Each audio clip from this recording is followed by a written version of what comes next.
so we can get ready. Let's get ready. Oh, what have I done? Yo, Chi.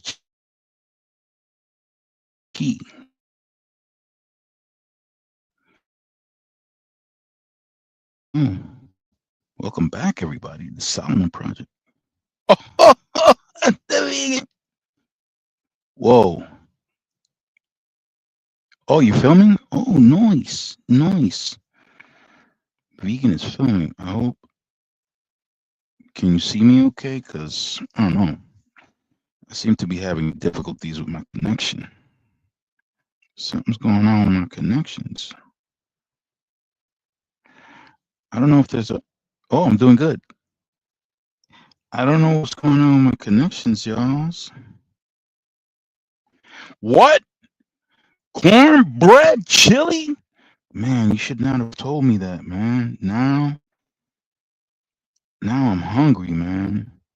And I ate like 2 minutes ago. And I'm hungry again because of that cornbread chili. I gotta check my connection here, man, because I'm under the suspicion that I'm in an area the signal is being blocked. I think they do that in Wyoming, if I remember. What?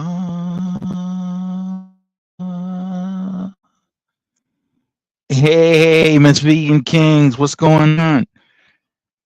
Vegan Kings is, am I correct? Are you, whoa, that's mine loud. Miss Vegan Kings, are you Puerto Rican? I think your husband mentioned that. That use Puerto Rican. Represent.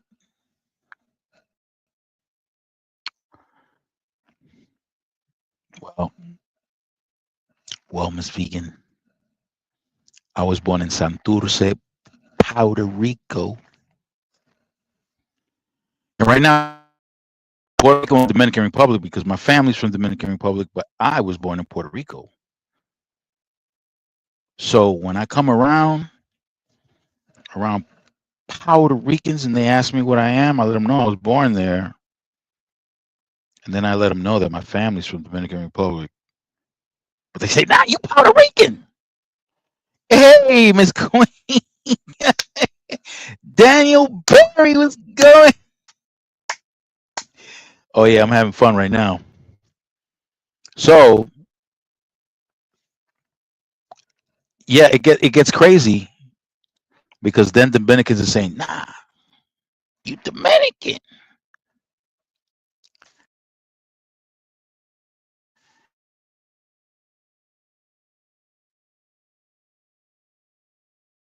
So there's a fierce between,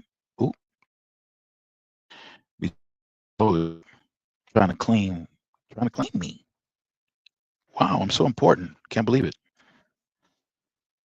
Body art, y'all. It sounds like body art sounds like thank you for that. Thank you for that.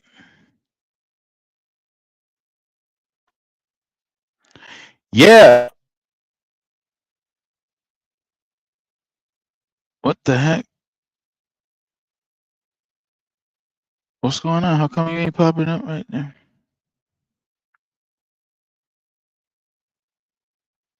Oh man, this thing is yes, Queen. I'm Puerto Rican. But understand, right? Let me tell you a little something about my situation. Okay. So Puerto Rico is just the island, right? That's the island.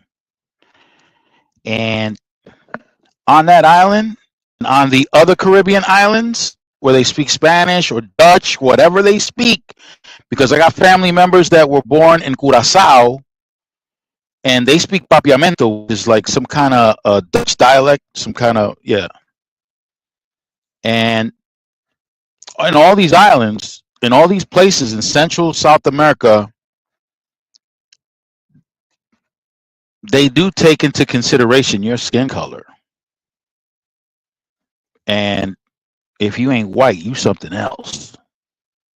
And it's not necessarily a good thing for some people.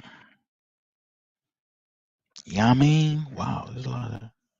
Thank you guys. Yes, hit the like button. Thank you. Yeah, so exactly. It ain't enough that we all put our pants on one leg at a time. It ain't enough. That's not enough. It's all about divide and conquer, really, if you think about it. Because when the Spanish, the French, the British, when they came over here to this part of the world, yeah, exactly. Exactly. There you go. Yes, it don't matter. I'm black from the waist down, you know, just to keep it real. But these people came over here, they're outnumbered. So how do you defend yourself when you're outnumbered? Well, the biggest way to defend yourself when you're outnumbered is to divide and conquer. And if I'm not mistaken, the French were the most brutal at that. The French were the most brutal at that because they came up with divisions and then subdivisions of those divisions and then subdivisions of those subdivisions. They went crazy. Your husband could tell you because that's what they used in Haiti. Dominican Republic, we had maybe like 3 or 4 separate categories. But in Haiti, oh my God, they had mulatto, you had mestizo, you have melanizo. Oh my goodness, they really went crazy with the subdivisions over there. And depending on how light your skin was, you had a better standing, a better social standing. That's how that worked.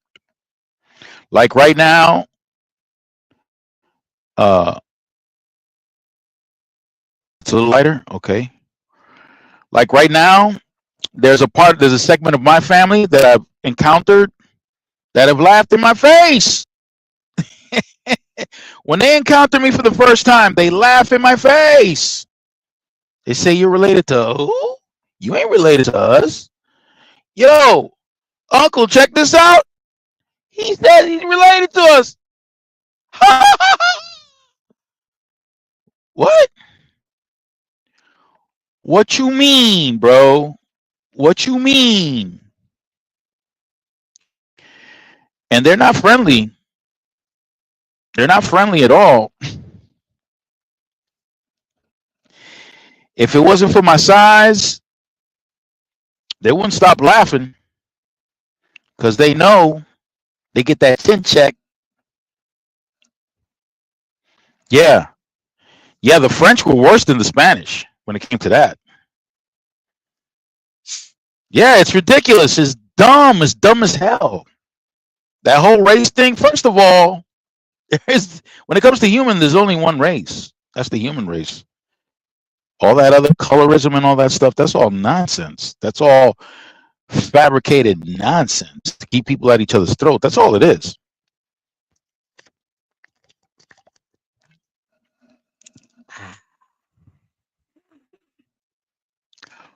Odium. It's nonsense. Now, look, honestly, human beings will gather up in groups and some groups will be more intelligent than others and to justify their justifying their reasons for grouping the way they do for reasons differently from others. For example, You can have a group of people that get together, not because of skin, not because of none of that, not because of gender, not because of any of the sexual preference, none of that crap. They might separate themselves because of that fact, because they don't care about skin, because they don't care about gender or sexual preference. They might group together just because of that. Hey, Professor! DeAndre's here too.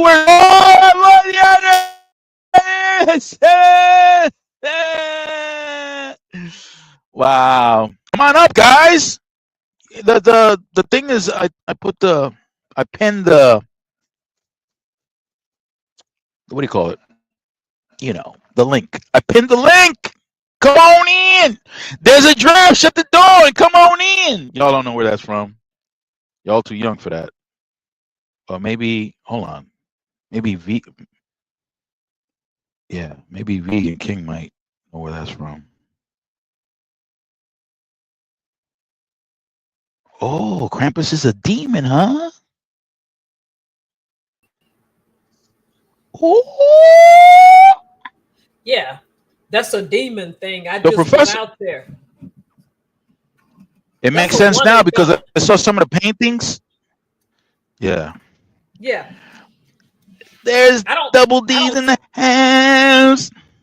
I don't celebrate Christmas. I just went out there for that one time just to film it for like my audience. I told you I'm not a Christmassy person. I didn't even know. Yeah, I don't celebrate Christmas either. Not really. I thought that was something you got on a leg or something. You know, catch a Krampus. Right. Krampus precedes Santa Claus. What happened? Oh, it does? Yeah, that's where the naughty or nice comes from. Naughty kids during the holiday season, Krampus would throw them in his basket and then beat them with a stick. Beat their ass. Yeah, that's what I thought. I was thinking maybe, because Santa keeps a list of who's naughty or nice. So I thought after your video, I thought maybe Santa was giving the naughty list to Krampus, and he was busting them up. Yeah, that's probably But you said that he precedes Santa. He actually does. Santa Claus didn't come along till later on. And then they tried to phase. Yeah, Krampus Santa Claus. Out. Oh yeah, they tried to phase Krampus out. Yeah, Krampus is supposed to scare kids, but my video is downloading right now to take a while. Some of them kids was laughing. They thought it was funny. They wasn't scared of it. They just thought it was funny. Oh, really? Yeah. I thought Mocha's Moment. Welcome. This is my first time seeing you here. Mocha's Moment. Sorry. Go ahead, Professor. Sorry. Who's Mocha's Moment? I told you while I'm on hiatus, I would come to your lives if I could catch them, and I just caught you. Thank you for catching me, because I was falling. I was falling!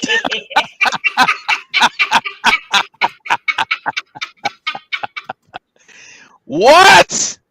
Yeah. I was talking about body art tonight. Do I want to know what that conversation gonna be about? It's about the body art that I got. I got body art in the front of my thighs. I got the picture. I got 2 elephant ears on the front of my thighs. You mean tattoos? Yeah. I got 2 tattoos. I got elephant ears on the front of my thighs.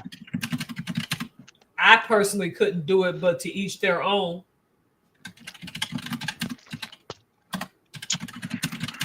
Yeah, you're busy because you didn't catch that one. I sure didn't. I sure didn't. I don't even know what you mean by it. Elephant ears on the front of my thighs? Come on now. Think about it. See, that's why. What do elephants have in the front of their face? Oh, good night. Yeah. Good night. Okay. Oh, you know what? I should never have asked you. Never mind. You shouldn't have. I should not have asked. You ought to know better. I ought to know better by now. You ought to know better. But on a serious note, if I could ever get serious,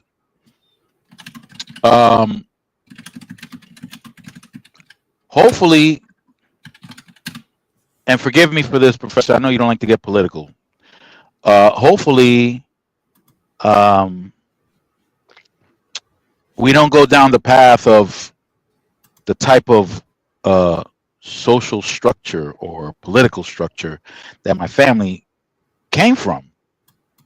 Hopefully we don't go down that path. But in the event that we do, if you have body art, you may want to get rid of it. You may want to get rid of that. And if you're a man, you may want to get rid of your piercings. Because dictators those type don't of, like that. They don't like that.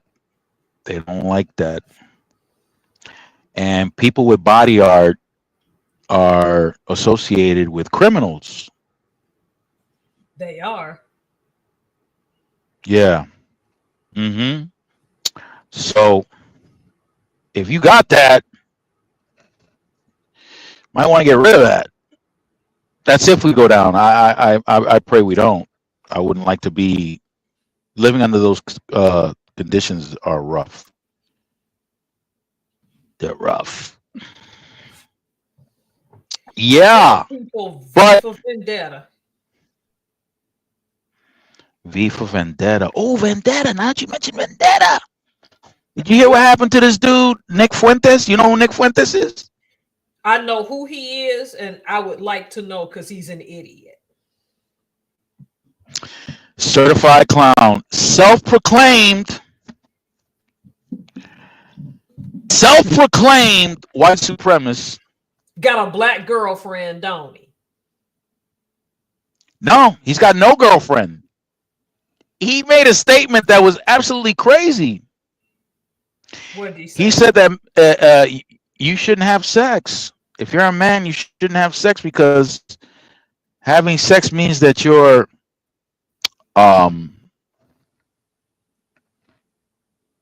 that you like to play the skin flute.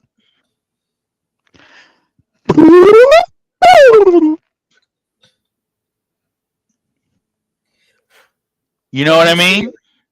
Are you serious? Yeah, he said that. And he was dead serious about it. He's an incel. You know what that is, right? An incel? Yeah, but he's one of the worst kind, though. He's one of the worst kinds. He thinks that well, I don't really know exactly what he thinks, but he doesn't think very highly at all about women. At all. I don't think he thinks highly of himself. He strikes me as the type of guy that cries to himself at night in secret. Now, I'm not trying to be funny. I'm just saying. I thought he lives with mommy. What? Huh? I lost you. What happened? Okay, I thought for a second your mic went out because I thought I saw you talking, but keep going. I shouldn't interrupt you. My bad. No, you're good. If there is an interruption, I don't know if it's your signal or mine. It might be mine because I'm struggling out here.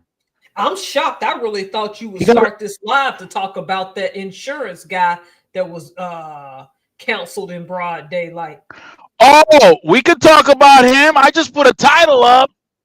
We don't have to just talk about the body art, which sounds like the title does sound like no, but we do need to one of Earth, Wind and Fire's song. Body art. No, let me stop because But I think what you're trying to say is this. that most forms of individuality might be getting ready to go out of this country. If that's what I'm gathering from what you're trying to say.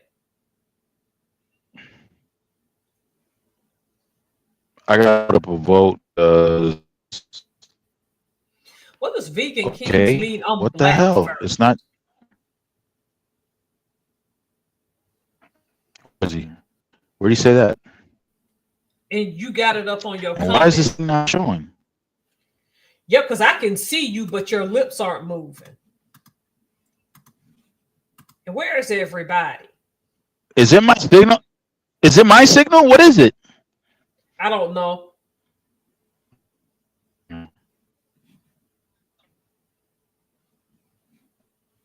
Signal.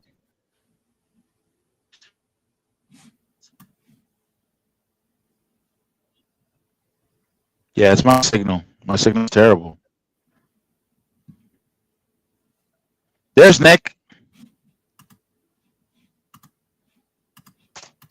I know y'all can see Nick now, right? Oh yeah, I can hear myself. I put myself on my. Oh Lord, I sound terrible. I sound robotic. Yeah, kind of. Oh man, I don't know. I think there's some kind of interrupter out here or something. Where are you? Never mind. I shouldn't ask you that security reasons. That's sad. This kid. Yeah, they might come and get me. This idiot was born like months after I graduated high school. Yeah, I don't think he was born. I think he was hatched out of an egg. Nick Fuentes facing battery charges after Your Body, My Choice confrontation. Yep. I don't think anybody's paying him to be stupid. I think he's just really stupid. You know what I mean? You know how you meet some people? It's like, no, this ain't no conspiracy theory. You just really dumb.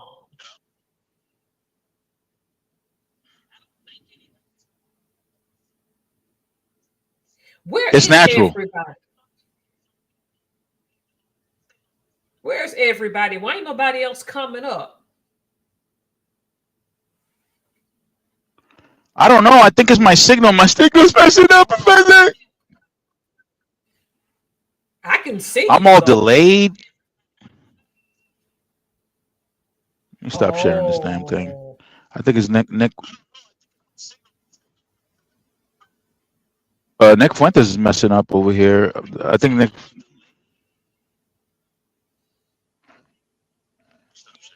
Yeah. Yeah, something's going on with my signal. I don't know what the hell. But the point is, that guy's a dummy. It's a conspiracy against me, the Solomon Project. No, it's not.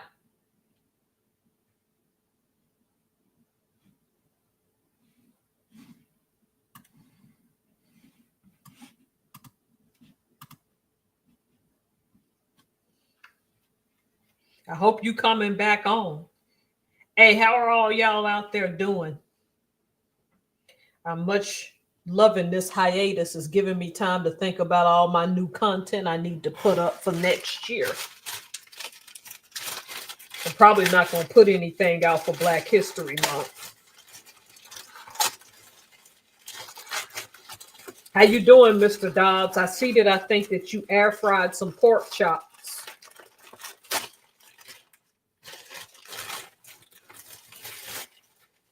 How you doing, Vegan Canes?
Yep. Mr. Burns is having some technical difficulties, y'all.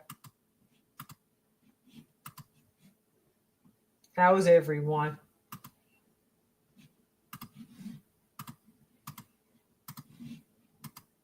Let me see if I can go back in YouTube and find the comment section because I got rid of it.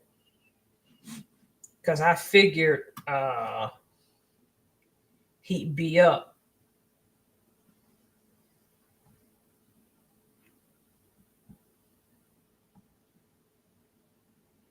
So far, I'm not seeing him. I need to stop yawning. That's contagious.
Oh, there man, you is. There you is. There you is. I was asking everybody how they're doing.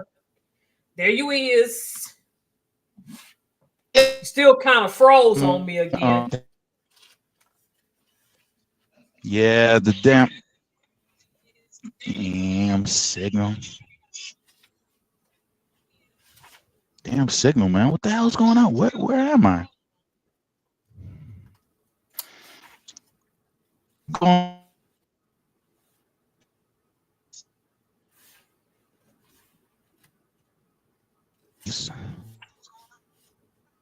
Please stand by.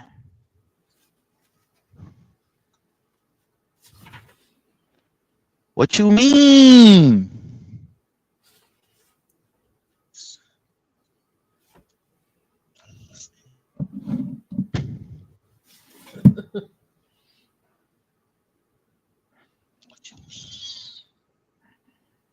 It's an interesting night for you. You so blurry.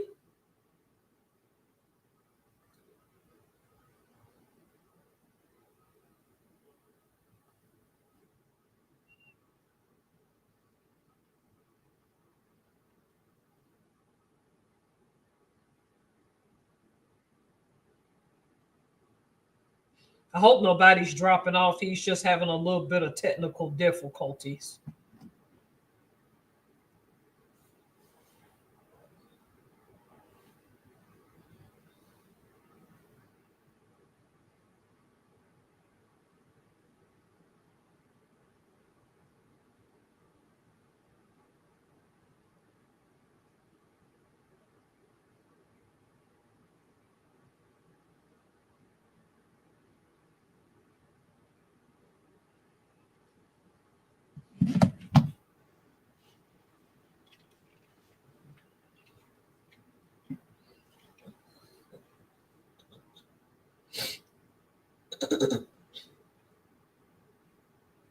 Oh, now.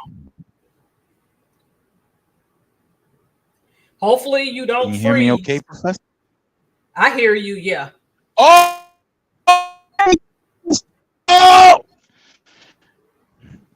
Girl, don't have me breakdancing. You're funny. But yeah, like you were saying about, I really thought that you was going to just talk. I thought you was going to talk about a lot of things, but I was for sure you was going to talk about what happened to Brian Thompson. Is that the CEO of United Healthcare? Yeah. Some of the dirty stuff. Let's talk about him. But I always knew them insurance companies did dirty things, but these people were hoping people would die before they'd have to help them. Look, I don't condone what happened to this man in broad daylight at all, but something has to give when you pay for full coverage insurance and they still deny you. It's all about their corporate profits, because they said from the time he took that job in 2021 to now, their profits have skyrocketed, which means his hands were dirty. And weren't they about to get him for fraud and insider trading? Profits over people. But see, you and I can have this conversation. I've been trying to tell people, y'all, Brian Thompson had to be unalived for you to realize that these people don't care about you. But whoever did that, they're like, that wasn't a professional hit. I disagree. And the thing is that you don't have to go to those extremes to make a profit. You don't have to. You can have a comfortable look. What's the difference between somebody who makes $10 million and somebody who makes $10 billion? Seriously. Yep. Is it that serious? A $10 million salary a year was enough, dude. More than enough. More than enough. It was more than enough. Money just does things to certain people. And he was being investigated at the time that he was unalived. You know what? That's a transactional individual. That's a transactional individual. See, that's why I got to get that friendship book written, man, because him passing away made me realize I got to get that book about associates and transactional people out, man. Y'all, people don't understand just how deep a transactional person will go to screw over people to get their way. You know, it's in scripture for anybody who wants to read scripture. But those types of personalities are in there. Yep, I was like DeAndre when I found out. When I found out, I said they wanted that man gone, because there was ways to do that at night if they were really canvassing that place, but he did it in broad daylight. Somebody wanted to make daylight. That was a message.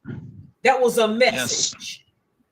And other insurance companies, them other insurance companies are now scrambling and trying to be better with their care. I'm like, the fact that y'all let it get this way says a lot about y'all. We don't. Well, people who live in Canada, people who live in Europe, they got. Look, I got cousins in Europe, in different countries in Europe, Greece, Spain, the Netherlands, Italy, and they get care. They get care that most of us don't get. They really do. The only two caveats I've noticed with Canada, and this is true because some Canadians have said it, under their system in Canada, there have been Canadians, I know you knocked out, I'm going to say it anyway, that had to come to the United States because their list is so long. If they didn't come here for treatment, they would have died. Whereas Canada, you can be on a list sometimes. Sometimes it's not good to be on a list because it's an emergency. But those folks get care that we don't. Why is care privatized in the United States? And I have my theory about that. I'll wait till Mr. Burns come back up. But give me a second, y'all. I'm stepping away. If he asks, let him know I stepped away. I'll be right back.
Okay, I'm back, so y'all ain't gotta tell them I logged off.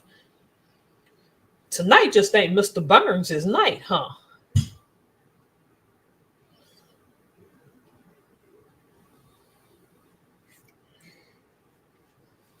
I gotta figure out if Nikki P is watching how that restaurant made that black bean burger, because they made it look just like a regular burger patty.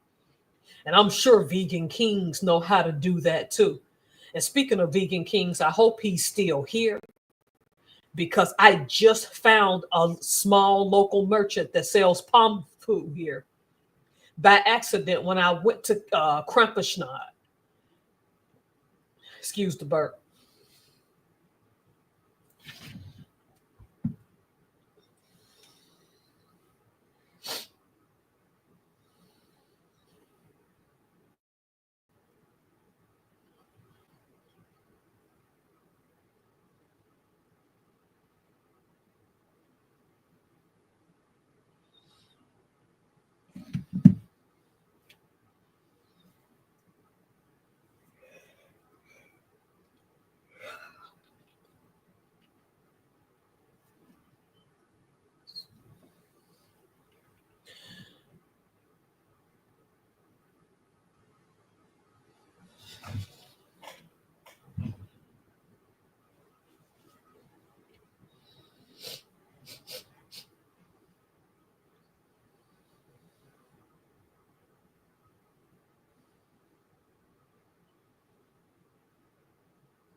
Ooh, Pacific Northwest.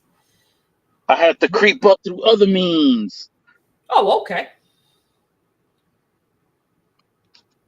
Hold on. Still just Who that is? Who is what? Who what is? Who that is? Why don't nobody else come up? My goodness. Yeah. I'm trying to figure out why myself.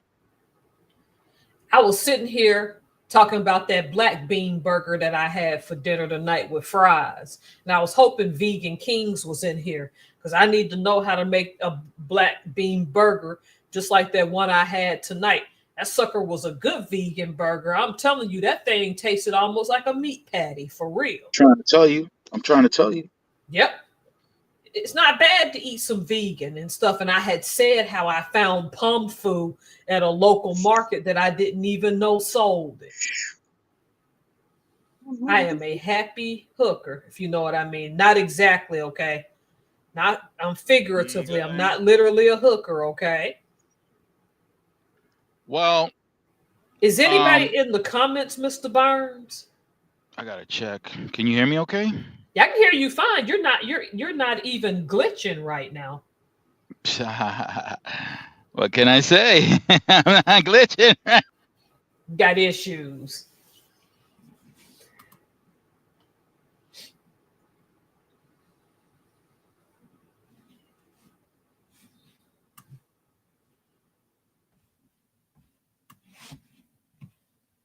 All right. Yeah. Yeah, Brandon's here. Brandon usually comes up. Brandon, come on up. But here's the thing. With that dude being unalived, I gotta keep that book going. What book is that? That friendship book I said I was going to dedicate to you. See, you don't pay any attention. I know about.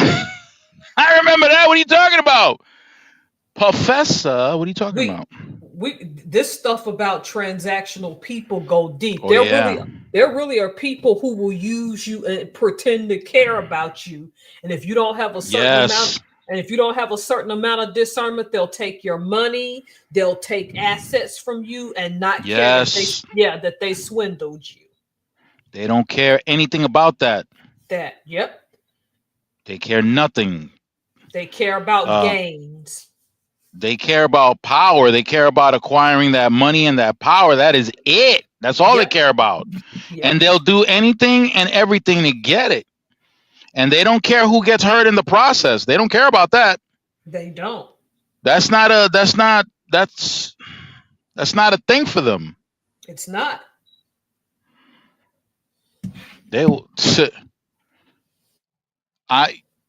I've met some seriously transactional people. Seriously. I know some now that I don't deal with, and they know. Oh yeah. Terrifying. And you know, the way they will lie right in your face. Sure will, with a straight face. If you don't have discernment and you didn't do your research, you'll think they're sincere and telling the truth. Ain't telling you nothing. Nothing.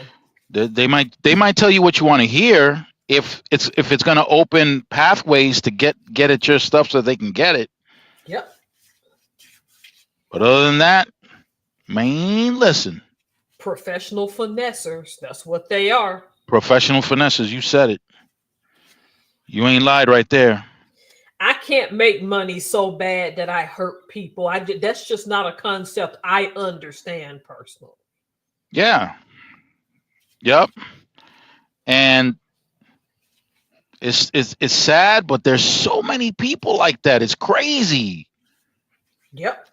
It's crazy. And you'll even find them in church. They'll be in the church doing that. Those are the worst ones. And then when you catch them, they want to be hiding behind loving that person loved the Lord. They love Jesus. Thou shalt not lie. Thou shalt not lie. Well, a deception is a deception, a lie. Can you tell a story? Can you tell somebody? Can you provide information and exclude certain details, and it's not a lie? Because that's a deception. I know some people say omission of the truth. Omission can be considered a lie. Omission. Okay, but so really? Again, let's keep it biblical. What Delilah did to Samson, right? Go ahead. Now, she didn't exactly hide that she wanted to know the secret to his strength. But it's not like he didn't know that she was there to be the reason his life went too. It's like that woman was a hired assassin. She got in and did what she needed to do. Yep. So, I mean, listen, in the financial world, that's commonplace. Oh, yeah, I heard that's real cutthroat. Don't think any of them folk that you work with, your friends there, they will throw you under the bus in a minute. Under the bus? They're the ones driving the bus, right? Oh. Yeah. Listen, in the financial world, deception is like air, like the air you breathe. Deception is like the air you breathe. They they don't paint the whole picture. Okay? Because they want to convince you of something. Hey, Michelle. They want to convince you to go down a certain path. Yep. That's why I try to warn people. You see, I don't focus on teaching people about how to trade. I don't focus on teaching people about how to read uh, the charts. I don't teach anybody any of that stuff, because I think the most important thing is to establish the right type of mindset. Because if you want to go into that environment, you're going to get hammered with deception. Yep. Hammered. And right now, with the new administration coming in, they want to deregulate. Oh my God. I suspect the environment might become like it was prior to the establishment of the Securities and Exchange Commission. Yeah. And if that's the case, man. So prior to the Securities and the establishment of the Securities and Exchange Commission, there were people, like there were actors, there were musicians that used to pump certain companies and their stocks, and that was allowed, and it led to what we call in the industry a melt up. Right. It led to a melt up that eventually wound up in the crash of 1929. Because people were starting to buy, people were speculating like crazy. And they were buying stocks of companies that really had a terrible financial base, but because some actor recommended it, woo, everybody. And when that happens, when you have people starting to buy into something, right, it drives the price up. And because it drives the price up, FOMO kicks in. Does everybody know what FOMO is? That's an acronym. It means fear of missing out. So they panic and jump on the bandwagon. Jump on it. And what happens when they start jumping on it? It drives the price up even further. People start going crazy. That's what happened with GameStop. Well, no, that's not what happened with GameStop. I'm sorry. What happened with GameStop was something different. We could talk about that if you want to. Yep. I could share in that. Would you like that, Professor? Would you like to hear about GameStop? Yep. See, Elon scares me because he's too obsessed with us. Elon is crazy. Elon is crazy. He's talking about overhauling and making all federal employees go back in the office. That's not possible. No, they're talking about something worse than that because of the Chevron, the Supreme Court overturning the Chevron. I don't know if the Chevron is an agreement or whatever it is.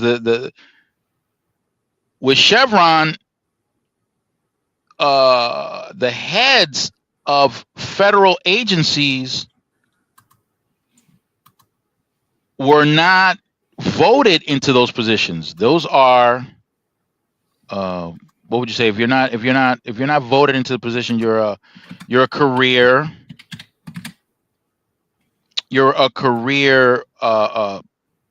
personnel. And as just like you're committed, you can't get involved in political anything as a federal employee or a state employee. You're not supposed to do that. You're not supposed to offer opinions about any federal anything or any state anything. You're not an elected official. But they have to go through a qualification process that, because of the elimination of the Chevron, now political figures can put cronies. They could put their cronies. They could put their peoples at the heads of these departments now, which is horrible. Because because the way it is with the Chevron, you're not beholden to any political figure. You are beholden to the citizens. Right. But with the Chevron, that's out. Now you're beholden to your cronies. Now you're beholden to whatever figure is crazy. Right. So now if somebody, okay, so prior to that, you got a job to do. You have, in the case of corrections, you got post orders and directives, right? Right. That's what you got to follow, post orders and directives. If the lieutenant comes to you and you're in a housing unit and they want you to do something funky, if it goes against post orders and directives, you can tell them to go kick rocks. And if they want to deal with you through the system, go ahead. But without the Chevron, now the lieutenant can come into the housing unit and say, listen, I want you to go pop this door open, let this inmate come out and bang me in the closet. What? Yep. And if you don't do it, they don't care if it's against post orders and directives. You got to do it because they said so, and there's nothing to back you up now. You just do what you're told, period. This is why I think about it. These kids are not registering anymore. Remember that the draft just changed, that they don't have to register anymore. They can just come after you. And these Gen Z online making fun. I'm like, it's all fun and games until the next few years. Fun and games, wow. They're gonna come for you. Yeah. And good luck thinking you can go hide in some other country and try to get citizenship. So long as you're a United States citizen, most countries, and not all. So you're saying it's mandatory now? It's mandatory service? Your gender doesn't matter anymore. You don't have to register at 18. You're registered by default. Okay, I got you. But what I'm saying is, now that they've registered you by default, what this means is all these people online making fun and you're under 30 years old, they can come snatch you at any time. Beautiful. Come snatch me at... You stop it. Snatch me now at 60. There you go.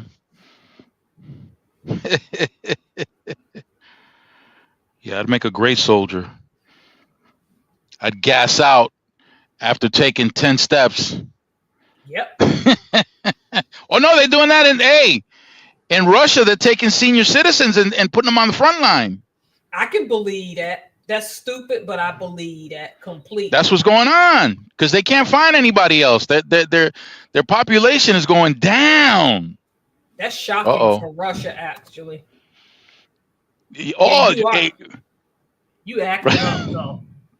Hey, ignore double D right there. Behave. Listen, Russia. Oh my God, Russia is in such terrible shape. Look what happened with Syria. They had to abandon the Syrians. The Syrians got their butt kicked. I think the rebels are already in Damascus taking over. I think Assad is out. I just saw that in the news. Assad just had to leave the country because they had to bounce. What I like about it is that Trump said we're not getting involved, and this is why I'm on his side with that, is because when we've tried to get involved and take care of Assad, all these other people keep coming and defending, he's this, but I'm like, clearly there's nothing we can do in that situation. No, listen, the reason why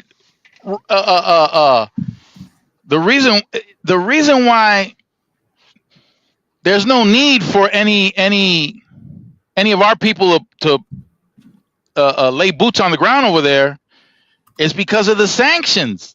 The sanctions are kicking the Russians' butt. They can't. Listen. Their finances are so bad in the monetary market. Nobody wants Russian rubles. Nobody. These people are. Listen. Putin is struggling so bad right now. When Trump comes into so look, Trump is he's a transactional individual, straight up. Okay. You have to get to his freaking level. He's a transactional individual, bottom line. Now, I mentioned this in a previous video that back before his first term, I don't know how many years before he actually ran for office for his first term, but he was trying to get a luxury hotel built in Moscow, and Putin played him. Putin played him like a sucker. Didn't even go to meet him or anything. Right. And hey, Brandon, did you try to come up? Because I saw somebody pop up on the guest thing, and so he goes out there, he gets played, he becomes president. I'm suspecting that in his mind, Putin is this, and Russia is this incredibly strong nation, and all that, this, that, and the third. Right. Okay. He's getting intel, but I don't know what kind of intel he's getting. And I don't know if the intel that he's getting is feeding into that idea that Russia's so powerful and all this other stuff. So I don't know what the deal was there.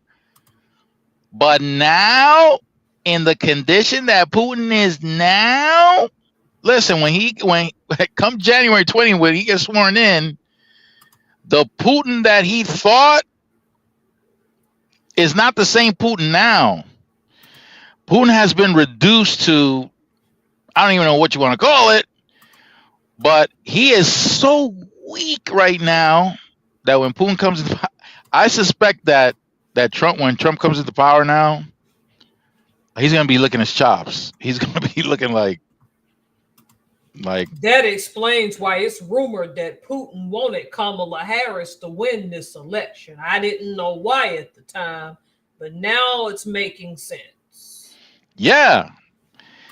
Because when Trump comes in, Trump's going to play hardball with this dude. He ain't going to be so friendly no more with him. Yeah. Notice, did you see what Putin had published in the press? Nope. Melania, I don't know if she was in the nude or what. Yeah, she was in the nude. They were, oh my God, the stuff that they were putting out there, and you already know, listen, if it's on the news in Russia, it's because Putin blessed it. That's very true, because he locked them darn people who don't agree with him in Siberia. That's right. They're in the gulag. Yep. So check it out, right? What's this? Here we go. Yeah. So check it out. So this guy's putting Putin is having some humiliating stuff being put out there about Trump. And thank you, Double D. Yeah, come back if you can. So listen, humiliating. Okay, humiliating. So I don't know what's going to happen now when Trump comes in, and because he behind closed doors, when those two meet, I mean, I don't know what kind of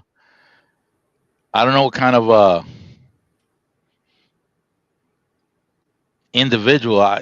He always claims to be an alpha male. An alpha male will not tolerate being humiliated that way. Your lady could be whatever, but you don't go out there on national or international TV,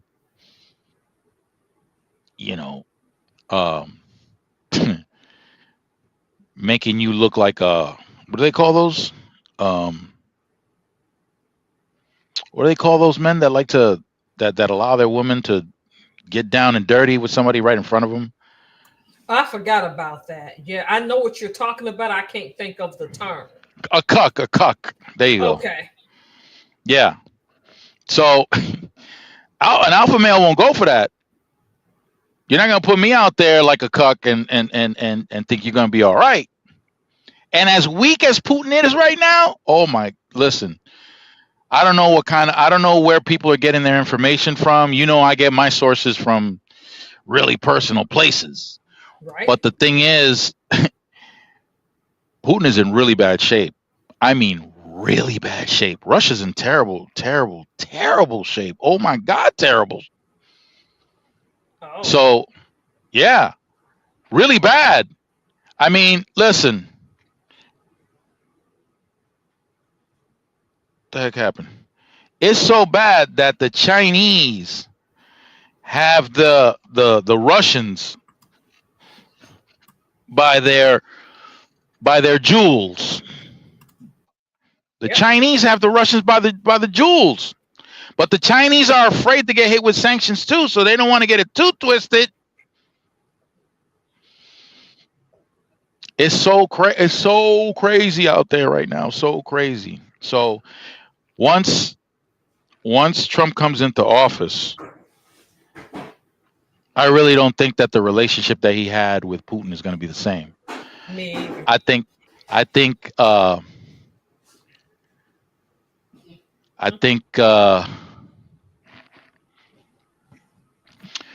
Putin is going to be perceived like a wounded predator. You know how that goes in the jungle. If you're a predator and you're wounded, you're a target. Yep. You're a target for predators that are part of your own group.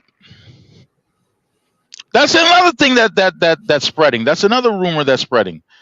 That potentially, there's a possibility that, you know, there are rumors floating around about a coup in Russia. Yeah.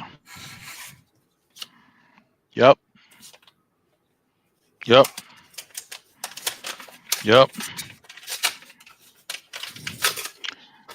The oligarchy is not happy right now. The oligarchy wants to tired of this. They're losing money like crazy. They were using some backdoor stuff to get their money from the sales of their oil, but that right there, let me tell you, is not working out. It's not working out. And then the Ukrainians, they're in Russian territory right now. Given the Russian, well, look, Putin had to pull out his troops from Syria. He can't even help the Syrians. He had to pull them out. So now, and that's going to create some kind of, I don't know what's going to happen in the Middle East, but right now the dynamic has changed. The power dynamics has changed. You still got Iran. Trump don't like Iran.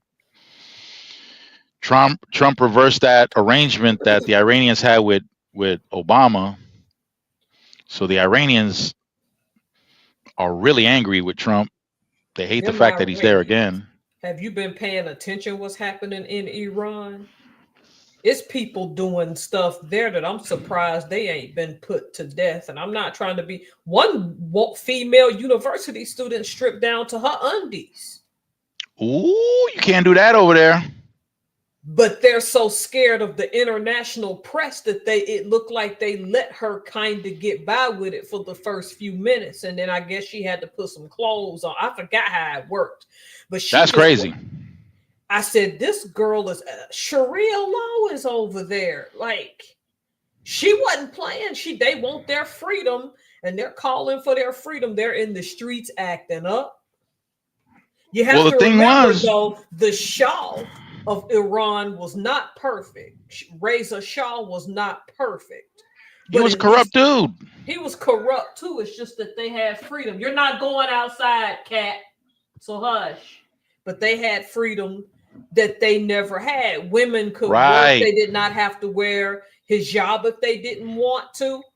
Them folk ain't trying to hear that. When she got down to her undies and I watched it on, my mouth dropped. I'm like, wow, she's willing to die for her cause. Yeah. Listen. And then they had hope. When that arrangement was made with Obama, they had hope. The economy was improving, but you know, keeping it real, Trump don't like Obama. He really anything don't. anything that Obama got himself involved in, he wanted to get rid of it. And okay, you don't have to like the guy, but understand what your position is. And when you're in a position like that, you can't get wrapped up in your emotions. You can't. And that's what happened with COVID. The Trump administration left, I don't know, 13 pages of what to do in the event of a pandemic. Why? Because during the Obama administration, we had that. What was that? What was that pandemic going around when? I forgot what it was. Do you remember, Professor? I really don't. One thing Trump did do is he takes credit for that darn what you call it, that shot, and he won't give up and back down, though now they believe that shot is causing issues. MAGA don't want to hear that. MAGA don't want to hear that. And it's MAGA's the one who was going against the shot while their favorite exactly. That's what. And then he came around, and said, "Oh no, that was my doing." What? Yo, they got highly upset. They had to stop saying that. Yep. Trump's team had advised him, listen, don't say that. Don't be saying that. But what's the big? Don't be saying that. Shut the hell up. You crazy? No, man, we need MAGA. Yeah. The way COVID was handled was absolutely horrible. The whole firing folk from the federal government, they kicked out a lot of armed forces people. And then I know what you probably don't know, that they asked some of them to come back active duty, and they was like, hell no. I don't blame them. But here's the deal. It didn't have to go down like that, but his hatred for Obama made that possible. Because, again, there was a pandemic during Obama's administration, and they worked hard at creating a set of details to make sure that certain measures were in place. Right. He had that whole thing scrapped, and then he lied to us. So nah, it's just like it's like the flu, bruh. Listen, that's called mismanagement. That's what that's called, mismanagement. That's what it is. Oh, I told you about that Iranian woman. She ended up getting flogged. Oh, she's lucky she didn't get killed. Yep, and now she's showing her injuries from being flogged. That's flogged up. But see, the thing is, the fact that she's taken this drastic of a stand means that that some of those young people over there are willing to die to have their freedom now. And that's what Iran is missing. You can't just oppress them anymore. If they're willing to be unalived to have their freedom, it's a wrap. It's a wrap. Because it's not just the women doing it, it's the men. They flogged her, and she defied them by taking pictures and making them look like abusers. Who you think in the court of public opinion gonna win that battle? She's gonna win that battle. Yeah. She won when she stripped down to that bra and underwear. She had already won whether you unalive her or not. And I mean, I undressed and I didn't get that much attention. Of course you didn't. See, you thought I wasn't gonna catch that. All right, Michelle, have a good night. Thank you for coming. I hope oh wow, even when it's plugged in, that sounds crazy. That sounds like, I don't know. That's pretty wild. Man, I was hoping Nikki P would show up tonight. Me too. This is getting crazy in the Middle East. In the same article, they're showing women in Syria ripping off the hijab and giving themselves short bob haircuts. What? No hijab? Phew, that's a violation. No, they was over there. They had just showed a bonfire of them burning them. Holy smokes. That means these people want their freedom so bad. They don't care about, because their own camera showing their face. They don't care about being unalived. They've had it. They're done. And once people are like that, and you're the ones in power, it's over for y'all. You're done. You're done. That out there. Structure, Yep. They give their life. Yep. And then the darn done storm Syria. Meaning they're on their way. And that dude got out probably just in time. When people want their freedom like that, why we think back then them folk in Boston threw all that tea in that harbor? They were sending a clear message to the British. They were done. We was done with y'all. They didn't want to pay any more. Nope. The British were being oppressive with their taxation. They really were. I heard they acted up with them taxes. Yeah. The funny thing is that these people fought because there was taxation without representation. Yep. Now you got representation and you're still being taxed to death. Taxed to death, yeah.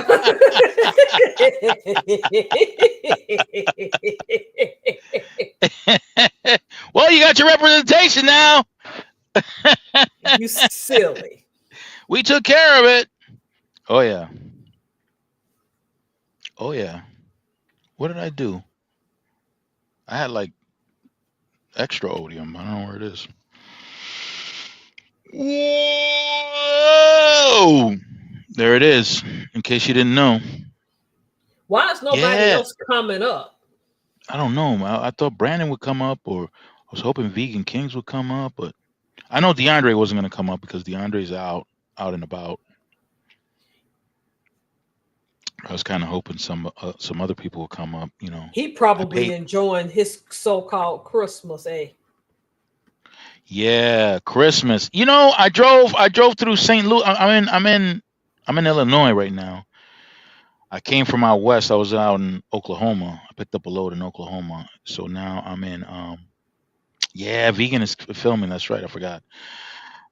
Oh, okay. So Vegan might come in. All right. So I drove past St. Louis and I was surprised to see how many homes were adorned with the lights and all that stuff, all the Christmas stuff. Right. I guess it's an indication that people are in good spirits. Maybe. I don't know. Because St. Louis is financially not too good, right? St. Louis is a crap hole. Damn, Professor. I was trying not to say that, but okay. There's no way to get around it. I look at St. Louis and I tried to be nice about it, but I knew a guy served with from this, like, no, that city's shot. It is. It really is. They held one of the first expositions on American soil I think it was called the Louisiana Purchase Exposition. They chronicled it in the Judy Garland film Meet Me in St. Louis. That's back when St. Louis was going to be a promising international city. You wouldn't. Yeah, they had a lot of industry here. Sure did. Hell no. Now you wouldn't know it how busted it looks. The only thing you're gonna find in St. Louis is Sexy Red. That's it. Oh, that's where she's from. Oh, that explains a lot. Oh, yeah, that's where she's from. She's from St. Louis. That's why her booty hole's brown. Oh, wow. Yeah. In case you didn't know. Okay. Oh. Oh, okay. You getting comfortable, Mr. Barnes? Yeah, hell yeah. I'm kicking back. Has your wife finished the Christmas shopping? If she's done, I don't even know, man. I honestly don't know. You don't get into that, huh? Hell no. I stay out of that. This Krampus thing is rare for me. I don't care for the Christmas season. It's not my thing. I don't celebrate Christmas because Christmas is a pagan holiday. I believe it to be. Some pastors are trying to rationalize it. They're trying to what? Rationalize? Oh, they're taking Jesus out of everything. I said, that ain't Jesus. What? Do you know what they used to do in Rome on December 25th to Christians? Why is it that they don't know? Why don't they know? It was called Saturnalia. And what they would do is get drunk and celebrate, and then have Christians stripped down to their birthday suit naked and then prod and mess with them. Wow. The devil laughing at y'all because he knows he got you to celebrate on the day that you were being persecuted in ancient Rome. Let me tell you, in the Roman Catholic Church, when deciding what day to pick for the celebration of Christ's birthday, these priests actually went down in fisticuffs. They actually duked it out to determine what day to celebrate Jesus' birthday, because his birthday doesn't align with the seasons. It doesn't align. It sure doesn't. It doesn't align with the season. Supposedly he was born in the spring, not the winter. Yep. If you study it close, there's no way he could have been born based on how the Bible describes the Middle East on December 25th. It is just not possible. Yep. So they got it twisted, and it says in scripture, don't be like the pagans who go out into the forest, cut their tree down, and adorn it with gold and silver. It was in book of Jeremiah, and it's not the only book in the Bible. There's more scriptures that say that evergreen tree, they used to cut it in ancient times, put gifts under, and worship it. Yeah. So that whole practice is pagan. It is. And you got these now so-called hardcore even Christians rational. I'm going to do Christmas and la, la, la. Like, it's funny that you say you celebrate it, but you won't put that Christmas tree in your church. But you somehow want to go do it at your own house. And all these churches with idols, that's a tremendous no-no. It sure is. Idolatry, the punishment for idolatry is getting stoned to death. What? And these people got it up like it's all right. Jesus said, don't make no images of him. Yeah. These people, they justify so many things. It's crazy. That's why I got kicked out of a Roman Catholic youth. Yeah, I got kicked out. Professor, I was living in a Jewish synagogue and I was reading scripture like crazy, right? Right. So I'm looking at these priests. Okay, first of all, they don't have any beards, and scripture says that if you're from the descendants of Levi, is it Levi? Yeah. If you're Yep. from the descendant of Levi, you're not supposed to trim or cut your beards, the sides of your head, nor your hair. So you're supposed to That be is walking around true. looking like a hippie. Yep. That's what it says. That's So true. I'm looking at these priests. They got the edge up. They got the no hair on the face thing. So I asked the priest, "Hey, what's up with that?" And he gave me a dirty look. I said, "Dude, I mean, it's in scripture. It's one of the 600 and some odd laws that was handed down to Moses. So what's good?" And that's right. See, let me read what Vegan said, because people celebrate Christmas because it's about money. You're absolutely 100% right. We all know that Jesus is not about gifts, but the government, they like to brainwash. Well, I'm going to say it's not so much the government, but it's the business community. Because remember, Yes, capitalism. capitalism. Because especially this country here, 70% of the economy of this country is consumption. It is. So, yeah, see, you're Muslim. I'm Muslim. He says we That's don't believe in very true. Christmas anyways because we don't believe in what they're saying because Jesus' birthday is not exactly. It's not in Yeah, we have. December. But the thing about it is, some Muslim countries do have Christians and allow that Christmas tree. For example, King Abdullah II of Jordan, the current king, his wife Mm-hmm. Queen Rania, though a Muslim, has been known to visit the Christian, so-called Christian areas and go participate in their tree lightings and stuff like that. There was a year where she visited the Christmas tree. Oh, that's a That whole nother comment. We know he from the yeah. Middle East. We know Jesus ain't white. I already told people that of who that painting is. Jesus ain't white. That's Caesar Cesare Cesare Borgia. Yeah, Cesare. Cesare. It's Cesare Borgia, who was Yeah. Rodrigo Borgia's son, who became Pope Alexander VI. Yep. Oh yeah, we're schooled on that. Yeah, we already know. I just went out and filmed that stuff for my audience. Krampusnacht is not something I'll do. I don't know about it. See, the thing with Jesus, he was in the Middle East. See, that's just why Jesus. I can't say he had dreads, but he didn't look like no shampoo model either. No.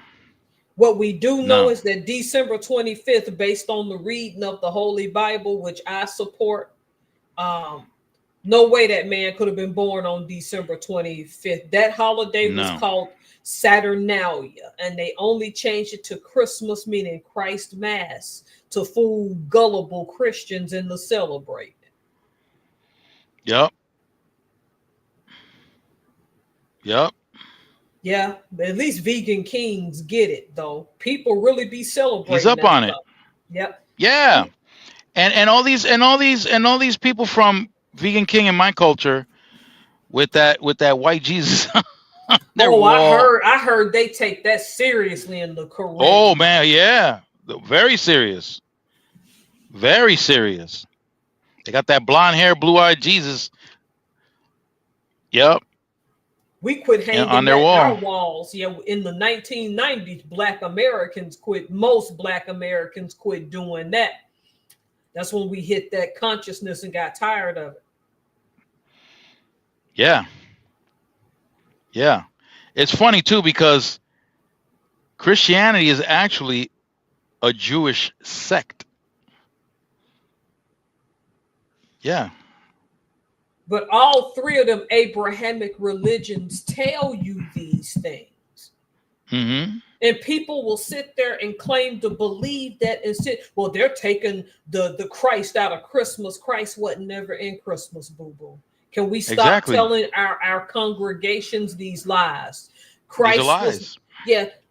That's deception. Christ was never in Christmas. I just told y'all on December 25th, the Romans would get drunk, get gluttonous, and Saturnalia, they would strip Christians down to their birthday suit, make them run in the streets, and torture them for a few hours.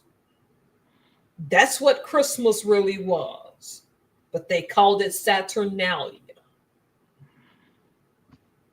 And people insist on pulling the wool over people's eyes. Yep. Just like Easter, I call it Resurrection Sunday, because Easter really was, and what's that, Passover, all of that really happened, but they're calling it Easter after a ancient goddess named Ishtar. Yeah. You know where the rabbit in the egg comes from, right? It comes and that from, ain't no yoke. Yep, stop messing. That comes from an old religion about rabbits, because they would show up in large numbers in the spring, called Ostara. I'm going to spell it for you. Yeah, it's Egyptian. Yeah, it's Egyptian as well. And you know another place where what happened? It's believed that the queen of Egypt, Isis, when Osiris died, would see her late husband in visions in the form of an evergreen tree. And to celebrate him, she started doing that and decorating that tree. People don't bother to study up on this. Them rabbits came from Ostara.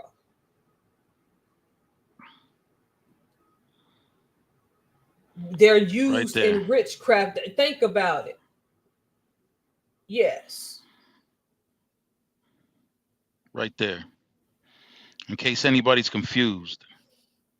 Because think about it. I knew this when I was a kid and was glad I got too old for Easter baskets.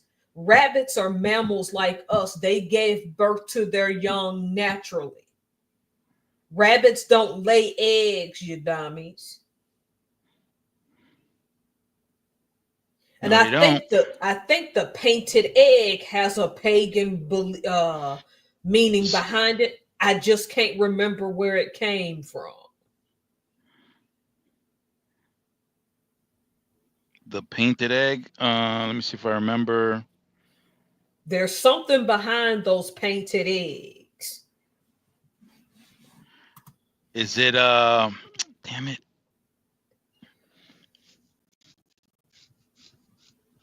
What is that? Oh God, what's the English people? Norwegian? No, not Norwegian. It came from Scandinavia, I think, somewhere.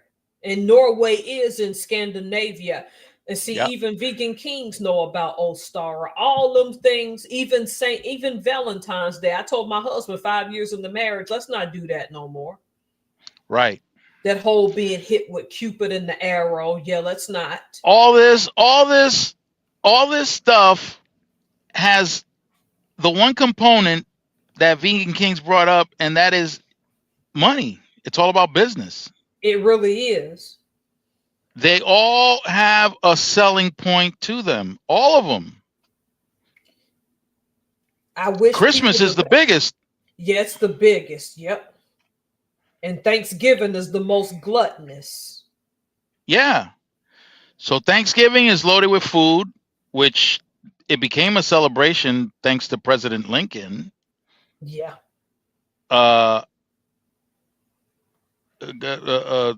Thanksgiving is all about food.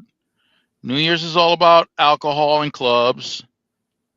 Don't get Christmas, me started. Go ahead. Yeah, Christmas is about what? Christmas is about what? It's all about purchasing a wide variety of goods.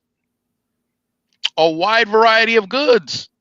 That's the biggest. That Advent calendar, yeah. The biggest. It's the biggest for when it happens around winter solstice. When are people gonna wake up and connect these dots? They're not gonna connect it. The business community won't allow it. And do not even get me started on Halloween. You know what trick or treat really was?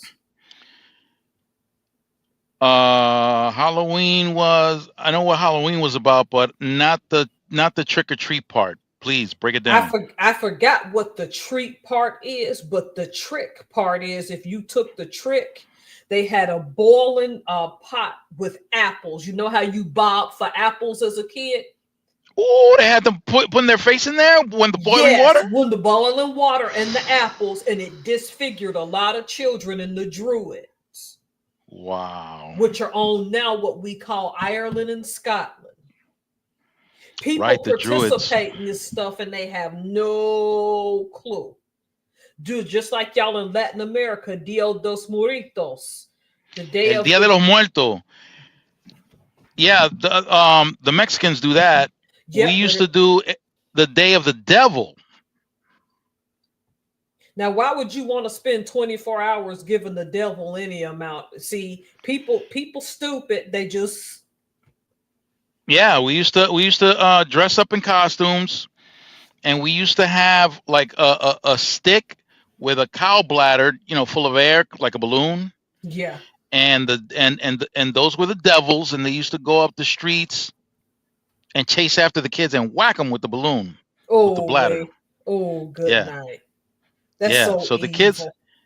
the kids used to tease those devils because that's part of the ceremony, and then they would whack the kids with the bladder.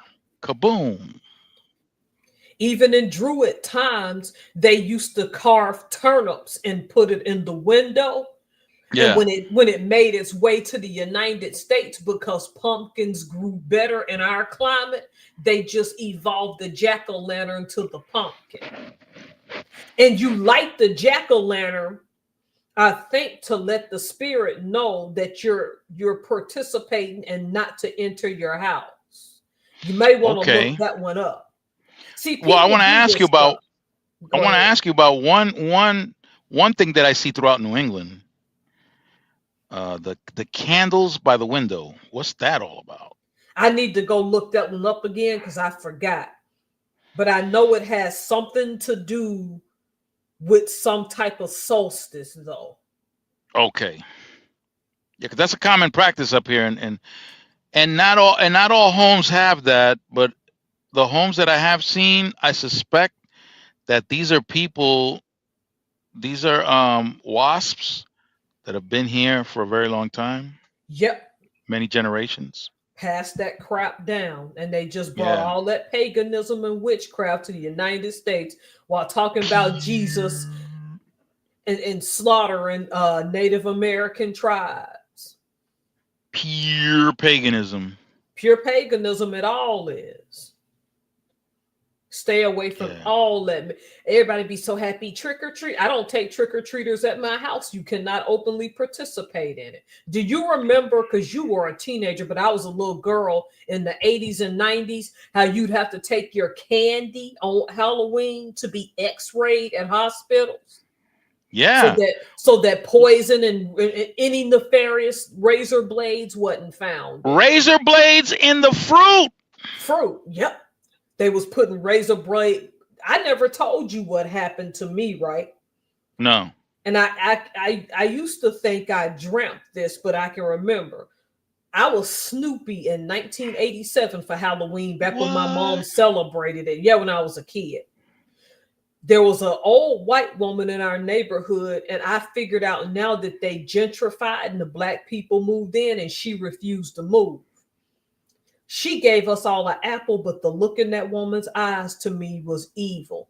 So I went home, took a bite in that apple, and saw something black come out of it. I spit it out, threw it away, ran to my brother's sister, got their apples and threw them in the trash. And with my mom, once it hits the trash, she's like, Tara, you ought to be ashamed of yourself. I said, Mama, something's wrong with that old woman. These apples. No, it wasn't, because the apple is just like Snow White, where it looked pristine on the outside, but if you bit it, nice and shiny. I will never forget that. And I said, the reason this is happening is because this is an evil holiday. Wow. Wow. Did she ever cut it open to see what was inside of that thing? She didn't have to because I ran to their little candy bags and threw them apples out. Listen, in New I'm York still City, working on it. Yeah, Brandon, go ahead. In New York City. you have to be real careful because there were some malicious individuals, and razor blades in the fruit. Razor blades in the fruit. In the candy. Yeah. No, the candy we weren't worried about because I don't know what it was, but they weren't crafty enough to put poison on it. But the fruit, you have those kids biting into it. All of a sudden, you hear screaming and blood all over the place, rushing them to the hospital. It was crazy. You ain't gonna tell me that's not demonic. They was putting it in the candy in Alabama. Yeah, that's demonic. That's pure demonic. Yep. That's evil. Yeah. Halloween is an absolute no. I even turn off all my lights. We don't celebrate that. Don't come to my house. My wife finally made the decision of not doing anything, no costumes, no nothing for Halloween. Oh, thank God.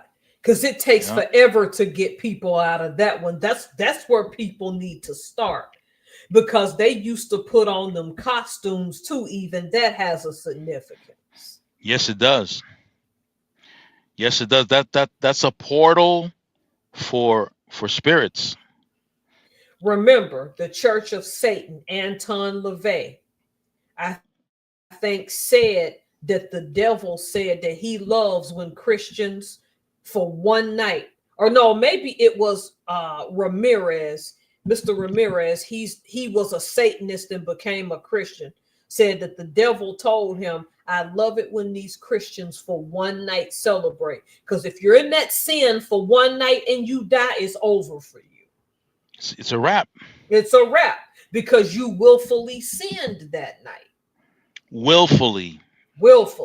This is why when I had Pluto and he's my black cat, because the day I adopted him, 2 practicing Wiccans around here said every Halloween around here, don't trust it.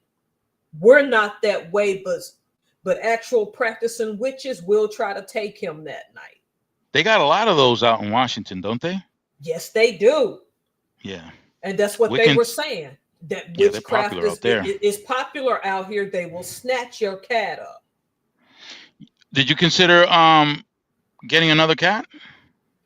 Not yet, because Sugar doesn't share well. Ooh, got it. So since she's older, we're going to wait for her to eventually pass and then get a new one. Okay. But the point is, people say, I understand why you stay on the road, because then you ain't got to deal with it. Right. I don't. And look, I remember back in the day when I was in my late teens, reading scripture, looking around me, questioning everything that was going on around me, because nothing was making sense from the time I started reading. And yeah, it was an evolution, because I was surrounded by that believed and didn't believe. Oh, okay. People that, so I knew I had a number of friends that were atheists. They used to question all that stuff. I was for a while. Here we go. Paganism can be defined as any religion. That's not yours, so please use that lightly. I don't know what that means. Because the pagans I know will tell you there's a difference between paganism, Christianity, and Islam. So you gonna have to define that a little bit better than me, because I know pagans, boo-boo. No, well, no, because I think I understand what Brandon is saying, because pagans, there are a bunch of people who have their systems of belief that fall under the banner of paganism. I get, okay. Yeah. I'm not making fun of their religion, but go ahead. What was you saying? Yeah, like like here, the Native Americans, they have their belief systems, and that will fall under paganism. Yep. Like the Druids back in Europe, that's a form of paganism. I knew a guy in the active duty in the Navy that owned a spiritual church. Know what he told me? When What? I was the leader of that church, What? you were not allowed to bring Ouija boards in. Okay. Because those people, yeah, because some of them type of pagan type churches allow Ouija boards. He even Of course, admitted, Brandon. Yep. he would say, you don't have control of whatever spirit comes on from that other side. And some stuff's hard to get rid of. I never told you my mom's Ouija board story. I just told a coworker this week. You were about to mention that, and I don't know what happened. Oh.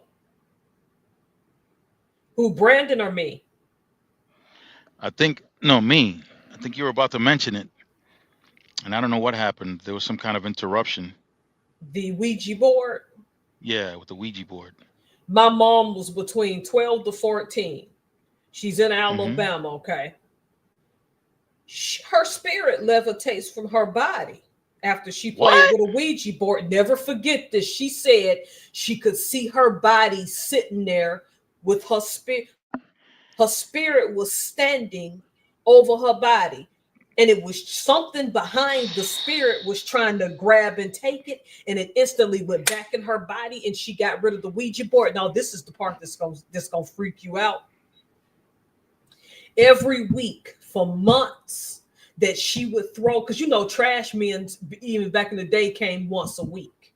Right. Tell me why she would come home from school, because she scratched typical things in that board to let you know it was hers. Every time, once a week for months, she would come home and that Ouija board would be sitting on the same step as if she never threw it away. What? Oh, no, yep. I'm done. I'm done. I'm done. Nope.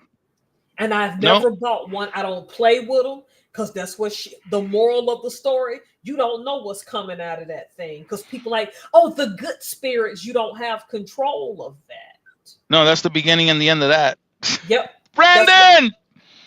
Hello. Save us. Save us from the Ouija, man. Hello. Hey. How's everybody doing tonight? Well, I was okay, but now I'm scared. You shouldn't be. Scared. I don't know. That Ouija story right there, that's scary. Yep. Brandon, break it down. How have you been, man? I've been okay. I've been working. I've been doing the Thanksgiving dinners and stuff. Came over to my buddy's house and you give me a ride home. We're doing a sleepover tonight. So couldn't get on live until now. Yeah, I've got a buddy that's going through some troubles, you know. So okay. I came here for support, and it's a free nice ride. Of you. That's good. It's a free ride. Yeah, it's a free ride in the morning too because my truck is. Oh yeah. I don't have it's on his last leg or what? No, it's in the shop. It's getting fixed, so it's easier for him if I sleep in his couch for him to give me a ride to work. Actually, I don't get invitations like that. What's that? I don't get invitations like that. Oh, really? You must be bad. Yeah. Well, it's the stuff that I do when I don't have my clothes on. So they kind of like... See, there you go. Hey. Oh, speaking of nudists, if you guys want to hear a story. Yep. Let's break. Yeah. If it has to do with nudity, yeah. Break it down. Oh, yeah. There's a nudity camp out here, and it's called Sunshine Gardens. Good and Lord. I was.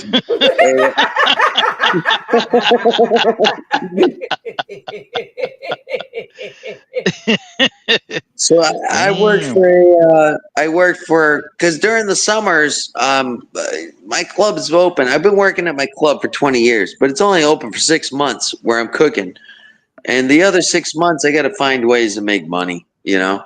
And I got a job for I don't know if you guys have it up there, but it's or out west or no, Miss Helms, where you're in Pennsylvania, is that correct? No, I'm She's in up the state of Washington. Oh, you're in Washington. Okay. Yeah. All right. You're with Auntie Mickey. She's over there. Oh, okay. All right. So basically they've got a nudist campground, I want to call it. Yeah, with RVs and stuff like that, you know. But during the What? summers, yeah, You're butt naked on top of an RV? That's got to be fun. Yep. No, they've got a whole little. It's like a campground, like going to a KOA, and just everybody's naked, you know. Damn. Yeah. It's usually so I'm riding with this guy, and he's the driver, and me and him, he's a joker and I'm a joker, and we're always joking around. And I told him when we're backing in, I said, hey, don't make me laugh, don't joke, because I don't want these people to think that I'm joking, I'm laughing at them, you know. Right. Don't do that. So of course I'm back in the fucking RV in, and there's a guy, and what is he wearing? A pair of tennis shoes, a belt, and a cell phone. That's it. What the hell is the belt for? Come on now. The belt was to hold it. Thank you. The belt was to hold the cell phone. So the guy's, he's just jogging, doing Why his didn't you just morning keep it in his walk. butt crack? I don't get it. Oh, well, cell phones, whatever. So what ends up happening is I'm backing the truck up because the guy had a DUI. He's my boss, but he had a DUI. I'm the driver, and I'm just the assistant, working for Stanley Steamer Carpet Cleaner. I don't know if you ever heard of him. Oh, yeah.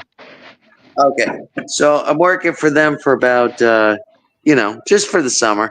And I'm backing it up, and the guy jogs by us, and he's going, hey, why are you staring at the guy's ass? And I said, I start laughing. Checking out the cheeks, huh?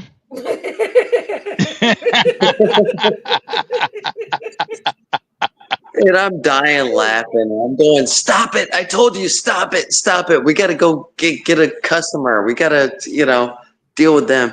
Thank God it was like a 90-year-old lady. Thank God she put on a muumuu to go greet us. She just wanted her carpets cleaned, But like I said, thank God she had a muumuu on. I don't know, but for some reason, butt naked ladies wanted their carpet cleaned. I don't know about that. That sounds suspect. Oh, wow. I went there. Yeah, I did. It was like a campground. I'll tell you what. You know what? That's funny is there's a comedian named David Tell. I don't know if you ever know him, but he had a show on called Insomniac Theater, where he was on up all night, where he would do his comedy show in different cities and then go work with the workers and stuff like that. But he actually showed up there, Oh, he did? So, yeah, it was very interesting. They were trying to get him to get naked, and he was like, oh, no, not my thing. Thank you. I think if my father were to go to one of those colonies, one of those resorts or whatever they are, I think my mother would have slapped fire out my father's ass. They're called clothing optional. Oh, okay, clothing out. Yeah, definitely. Because I remember as a kid going to the beach in the surrounding areas of New York. Yeah, we used to go to Long Island and go to the beaches out there.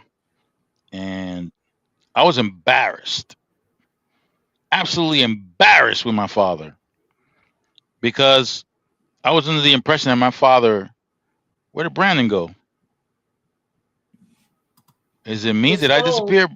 Nope. Huh? I don't see him either. He probably accidentally dropped off. Okay. So, Professor, I was embarrassed of my father because I thought he was so out of touch with fashion Here he comes. Oh. Here he comes. Yeah, I'm back. I hit a wrong button or something. Ooh. Ooh, So I was all embarrassed with my father because my father was like out of touch with fashion, completely out of touch. We go to the beach and everybody's got their bathing suits on. The ladies have their bikinis. The men have their swimming He's wearing long trunks. You know, johns. stylish. He's wearing shorts, with the long shorts, right? Like, Mhm. but like regular like hangout shorts. And I'm looking at my dad. I was so embarrassed. Like, damn, man, why don't you just? They sell swimming trunks, Dad. You know, you can. You don't have to. You know, walk around like that. Yeah. Well, come to find out that, yeah, he had to wear shorts. He could not wear swimming trunks at all. Yeah, he What was he, a tripod or something? basically his when shit. Hey, yeah, genetics, when brother. Good for you. it skipped me. It skipped me.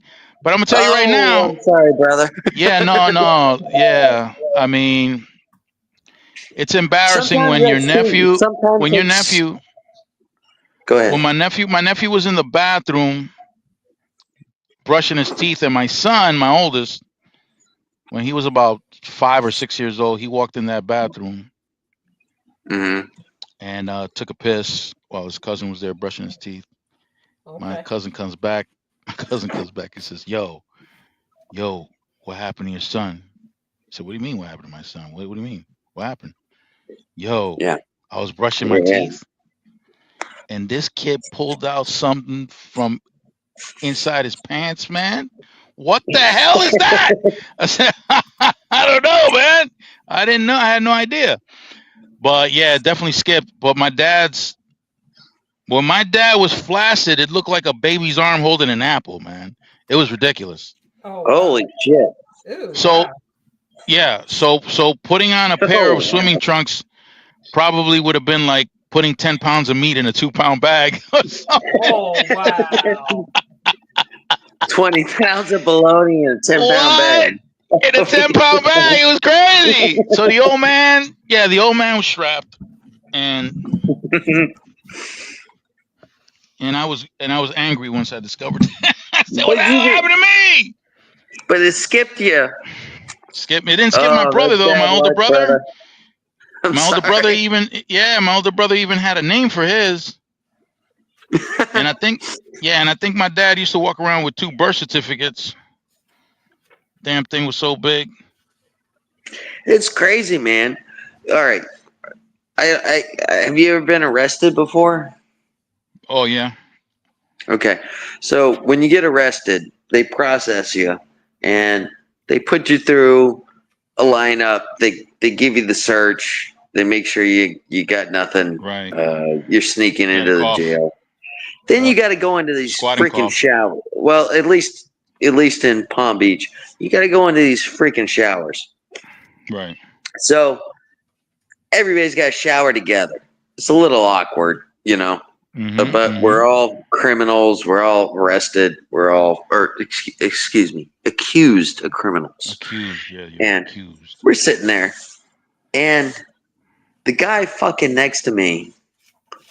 Now, first off, you're in jail, and that's kind of scary for the first time. I was 18 years old, you know. Mm-hmm. The guy fucking next to me was about 5 foot tall, black guy. Yep. And he was fucking hanging down to his knee. He was leaving streak marks on the floor, huh? I said, holy shit. I didn't know they came that big. Right. And there's now, 3 sizes. Small, large, and oh my God. Yep. Yeah, exactly. That was the first time I'd ever seen an oh my God. Right. Now, I edited porno videos for adult sites. I had never seen this, but this is right next to me. like literally showering right next to me, and I'm going, "Oh shit!" You're wondering if that thing has fangs, right? I got to get the fuck out of here. I don't want to be in jail. Immediately. You ain't picking up no soap. Exactly. Not next to this guy. You ain't picking up no soap.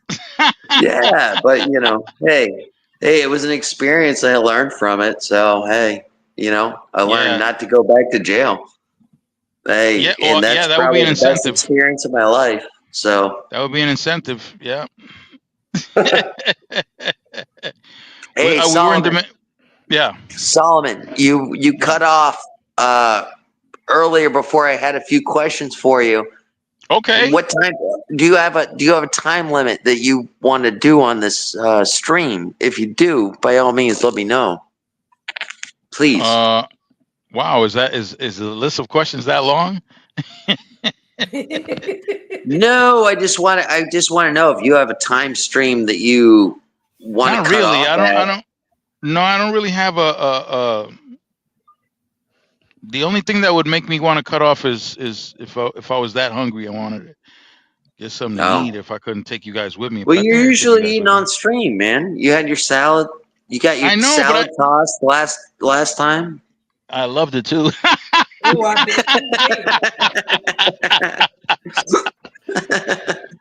No shame in my game. You know what I'm saying? Yeah. No. Me too, brother. I'm with you. No, you could go ahead. Hurl the questions. You can hurl them. I'm good. Well, no. I just wanted to know if you had a cutoff time. You know? No, not really. It looks like you're live. If I'm correct, I'm at my buddy's house. Like I said, 2 hours in. You're 2 hours in right now. Yeah, I'm 2 hours in. Usually they're between 2 and 3 hours. Usually, right, Professor? Yeah. Something like that. Yes, usually that. Yeah. Yeah. I'm going to tell you, this is my favorite. This is my favorite point of the week is having chit chat with you, man. To be honest with you. Wow. I love conversing with you and Mrs. Helms. I love it. This is like the highlight of my week. You have no idea. You saying that created a reaction, a physical reaction, and I'm losing real estate in my pants right now. No, you're not. No, you're not. No, you're not. As a cook, we wear big. I kind of got a story about that. As a cook, we wear baggy pants. You know. Oh yeah. So if you have to bend over, it's to just cover up the fact that you're poking out. Does that make sense? Yeah. Yeah. If you have to walk while you're bending over, it's just to cover that up. So, okay. One time, one of my friends. Yeah. This is an interesting antidote. One time, one of my friends, she works for a urologist, and she says, "Hey, you want some Viagra?" I was like, wow. "Well, why not? You know." Let me get comfortable for this one. Yeah. Yeah. It's not that bad, Miss Helms. Don't worry. It's not. It's not gonna be that graphic. Don't worry. Yeah. So my brother, who I lived with at the time, he was a nurse. Now he's a paramedic. At the current time, he was an orderly at a hospital. You know. Okay. Yeah. So I come to go grab my. I had a date, and I'm like, "Ooh, this lady hooked me up with some free Viagra." You know. Ooh. Okay. Ooh. I go to grab it. It's freaking empty. It's empty. It's empty. Oh yeah, that doesn't help. This is the thing with me, especially in the kitchen. When you're working in the kitchen, when you empty a box and you just leave the empty box there and don't put it in the garbage, that's a pet peeve. So, anyways, he used the Viagra, my little brother, and he was an orderly. Shit. Okay. But I guess things didn't happen the way he expected them to do. Uh-oh. So the whole day He's an orderly wearing those little things. If it lasts for more than 4 hours, you're supposed to go to the emergency room. That's what I've heard. Yeah. Oh yes. But it doesn't. It just keeps popping in and out. If that makes sense. Goodness. Yeah, it does. It's like a turtle and head. when you're wearing the scrubs that the nurses do, which he was, he had a very uncomfortable day because it was just.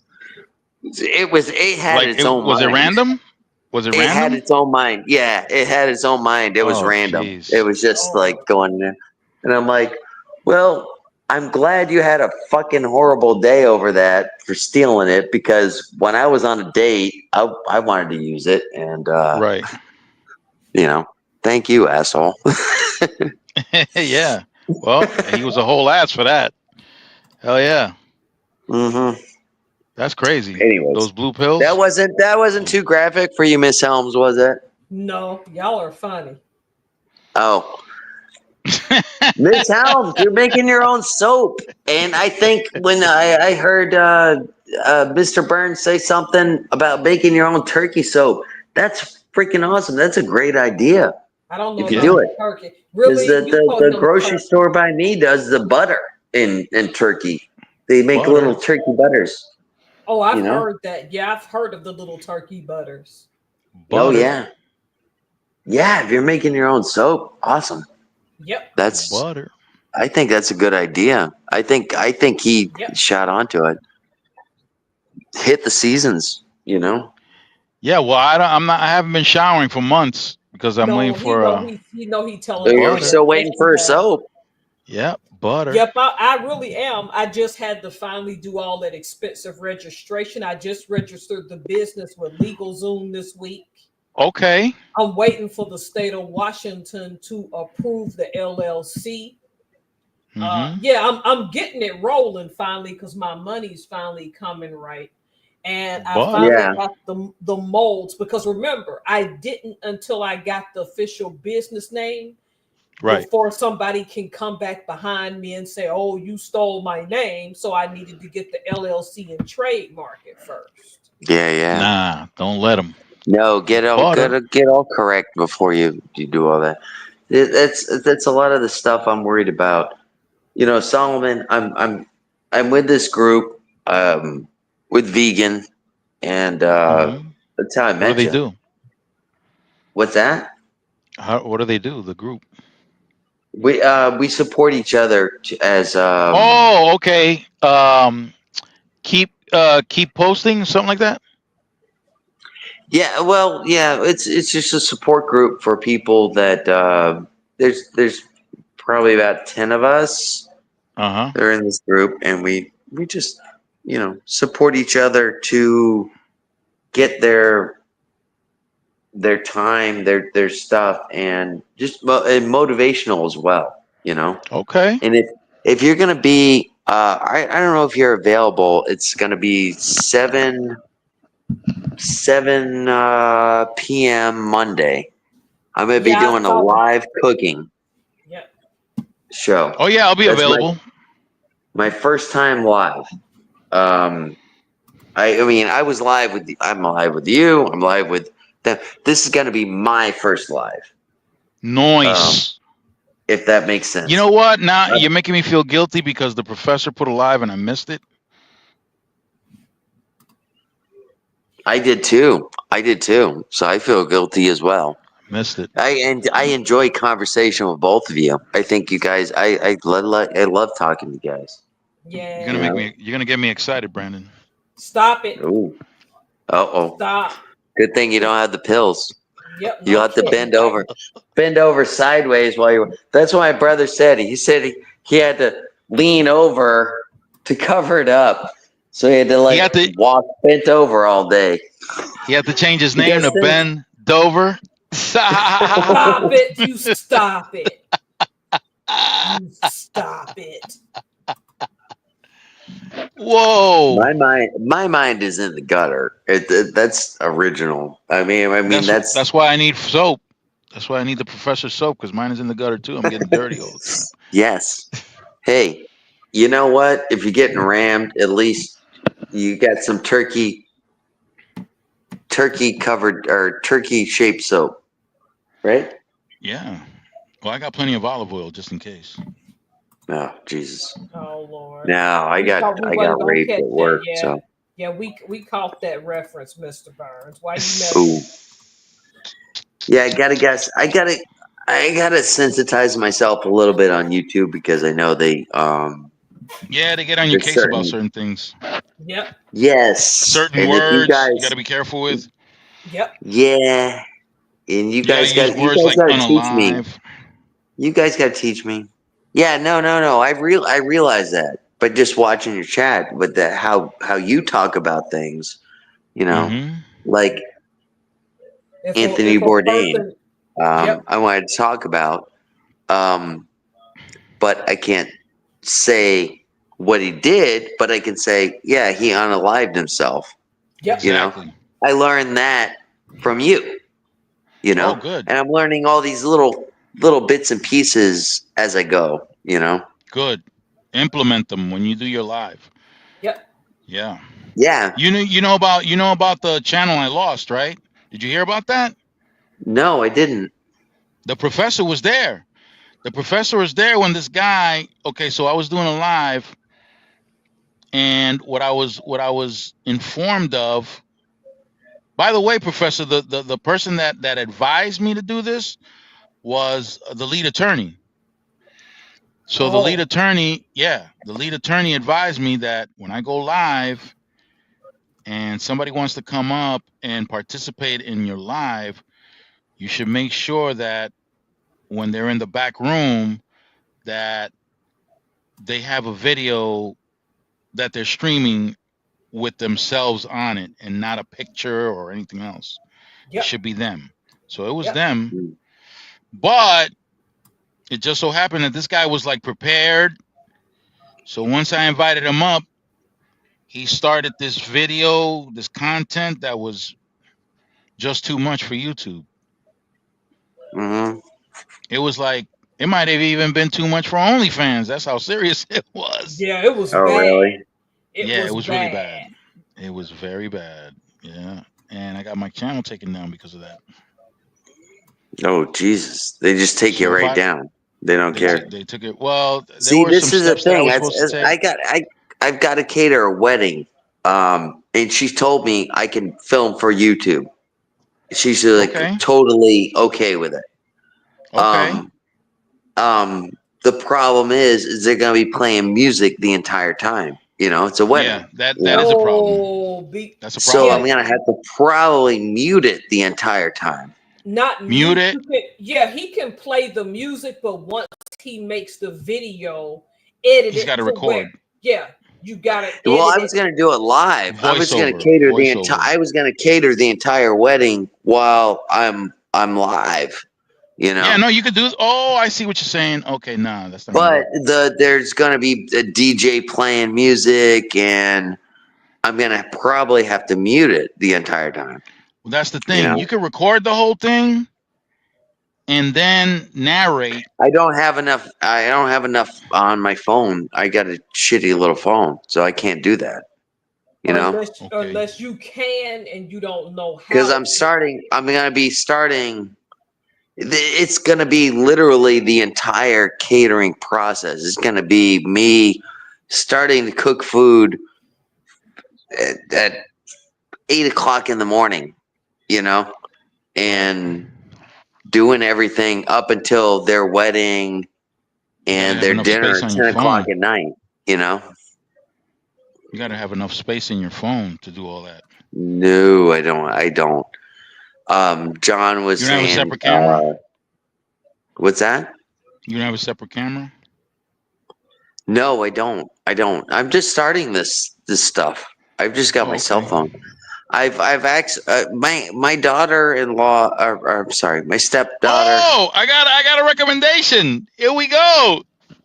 Oh, what's your recommendation? Happened? You need the blue pill. No, I'm kidding. So that's always a recommendation, brother. So here's Streamlabs, right? This is what I'm using. I'm using StreamYard, right? You already know that. You can record the live on StreamYard, and it won't occupy any of your storage on your phone. Mm-hmm. And you can edit it later, so that you can edit the music out, and then you can voice over it. Gotcha. Yep. That's a possibility. All this shit's happening so quick, and I'm working like 60 hours a week. Wow. This is Thanksgiving. We're slowing down, but it's gonna pick right back up in another fucking week. It's in another week. It's gonna get crazy again. Because of Christmas? After New Year's. What's that? Because of Christmas? Yes. Because of Christmas. Then it's gonna die down. This is the thing. When I'm working, I'm either crazy as hell or nothing to do. You know? Oh. That's how it is. It's the ups and downs. They're here for Thanksgiving, they're here for Christmas, and they're here for Easter. Spring break. You can't get rid of them? That's it. That's the catering business, though. That's your 3 times a year, and then it depending on the fourth one might be the 4th of July, depending on how it works out. But no, we're closed. We're closed. In June we close. Well, I mean, I used to go up clubs up north, and that was the big day. Was 4th of July. Was the big. That's what I'm saying. I'm talking in general with catering. Mm-hmm. Not just what you're doing right now, but for the top 3, it is Easter, Thanksgiving, and Christmas. It's on. Yes, but it's also regional. It depends where you're at. Too. I'm in Southern Florida. There's nothing going on in the summer down here. Oh wow, that sucks. Yeah, everybody goes up. Everybody goes up north. So in those New England states, they do take the 4th of July. My most profitable year was when the COVID hit and they closed down the airlines. And then there was a lot of people stuck down here that didn't know how to cook for themselves, that were stuck because they couldn't get on an airplane. And that's when I developed my business to do like Meals on Wheels. I would cook at my house and drop them off twice a week. 3 meals twice a week. You still doing it? Whatever they wanted. You still doing it? Am I still doing it? I do it anytime anybody calls me. Okay. Yeah. No, I got a website. I got a web page. I got my whole catering company up. But it's sweet. Do I use it? Not a lot. I do it every time. 9 times out of 10, it's just a member that they've got cutoff dates, like on Thanksgiving. They do 40 turkeys or whatever. You can't call somebody on Thanksgiving and say, "Hey, I need a turkey." The club will be like, "No, sorry, the cutoff day was a week ago. You got to order that way ahead of time." Yeah, because it takes a turkey 3 to 4 days to thaw for one. Yeah, but you know what? I've been snagging extra. That's how I've been snagging my extra. Was because I told the front desk, I'm like, "Hey, if anybody needs something, let me know. I can either get it or I can't." Because I'll tell them straight up, "Well, I can do this or I can't." I might be cooking a turkey for my own family. I'll throw one extra one in the oven. That's fine. So I've gotten a couple clients that way, but you know. I ordered a I ordered a turkey last minute. Mm-hmm. Yeah, you're Where'd gonna you have to get help it me from? figure this. I forgot the name of the service, but when the turkey arrived, it had long black hair. So I don't know what kind of turkey that was. It's a jive turkey. Stop it. What? Your turkey was jive then. Jive turkey. Your turkey was jive. That's what it was. Jive turkey. There's this guy on the he's on the YouTube. He's Larry Dickham. What? He's I'm gonna do a comment just for you. I'm gonna do a response just for you on this video because you will enjoy his humor. Yeah. He's cool like that. Where the hell did Brandon go? Probably accidentally dropped. He went ahead and touched some buttons again. Stuck his finger where he wasn't supposed to. Stop it. He got Stop it. He got all excited about that jive turkey. He sure did. You would know, wouldn't you, jive?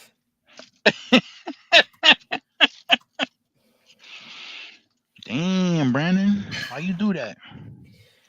The Lord willing, I'll get out to the Suquamish Museum for you December 21st. Okay. Why does it sound Native American? Suquamish is the paternal tribe of Chief Seattle. Okay. Lots of people don't know Chief Seattle is actually converted to Christianity before he died, and he's buried in Kitsap County, where I live, not King County, Seattle. Now, his mother's side of the family is Duwamish. What are they? Duwamish. See, I don't mess around with stuff like that. See, let me go ahead and look these names up and type them for you. You funny.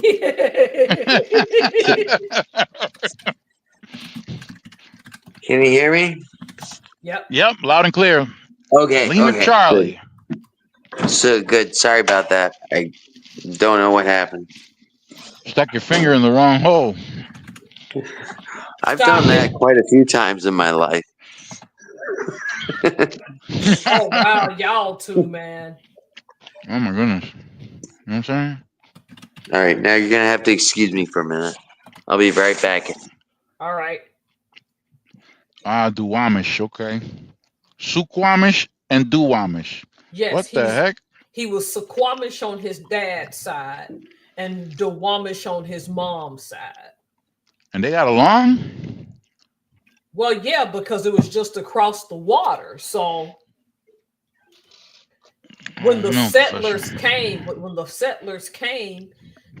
they had a treaty, I forgot the name, where his name was pronounced Self or something else, but the way it translated in English, it came out some kind of way to Seattle, which the city's named after today. So I'm going to his paternal side of the family's reservation. Oh, okay. For the museum. And yeah, we'll see his grave site. My county, Kitsap County, right? That I talk about a lot. Yeah. His grandfather's name was Chief Kitsap.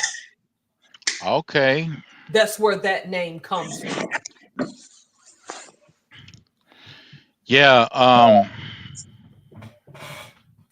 If you look at a map, go ahead. I think my family is. I think one side they're descendants of the Fakawi tribes. Oh. Where are the Fakawi tribes from? Yeah, we're the Fakawis. Where are they from? Stop. I'm not familiar with those. Did you make that up? No, that's old. Where the Fakawis?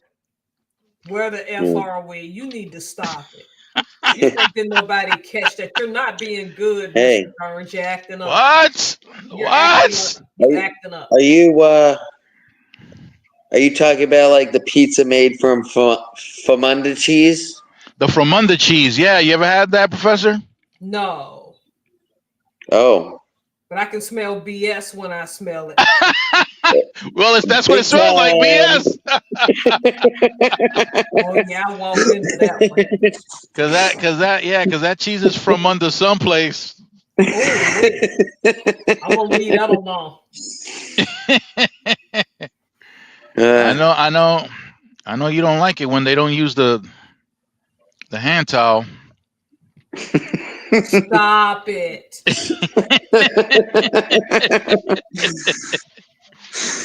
Don't get me laughing too hard to respond. Oh my goodness. Nah, listen, I don't want to laugh that hard either, because I'll start blowing snot out my nose if I laugh too hard. That's how it works. I got an 80-year-old guy that does swimming lessons at the place. He's a lifeguard. What? And 80 years he old. goes in, he comes in, and we just tell dirty jokes to one another all the time, What the heck? Professor, what the heck is going on? Why are you laughing that hard? Oh my God, here we go. See? What you said. Well, we tell jokes back and forth. And he comes in 2 days ago, and he fell off. I guess he was riding his bike. He fell off, and I guess he broke 2 ribs, which is horrible. Damn. Oh wow. Yeah. It's hard to breathe with a broken rib. But he comes in, and he comes down on my line where I'm cooking, and we always chit chat, and we always tell jokes to one another, and we just converse. And he comes in, and he says, "Don't tell me anything. I broke 2 ribs." And I said, "What do you mean?" He goes, "It really hurts when I laugh." And I said, "All right, well, I'll settle down, but I understand, I guess." But the fact that he walked into the thing, and the first thing he said to me is, "Cause I'm a joker, man. I love to joke, And the first thing that he said to me was, "Hey, don't make me laugh." And wow. I was like, "Oh, all right, bro." No problem. I still made him chuckle a few times.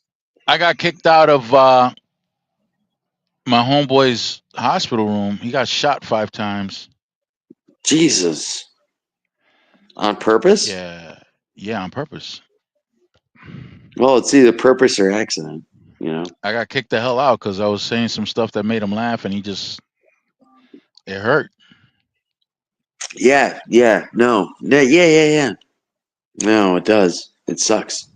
And laughter is the best medicine, in my opinion. Not for him. But the problem is you make them laugh too hard, They start to hurt. Yeah. You're shaking your body. You're doing, doing shit that's shaking not supposed to. You're undoing stitches. You're doing, I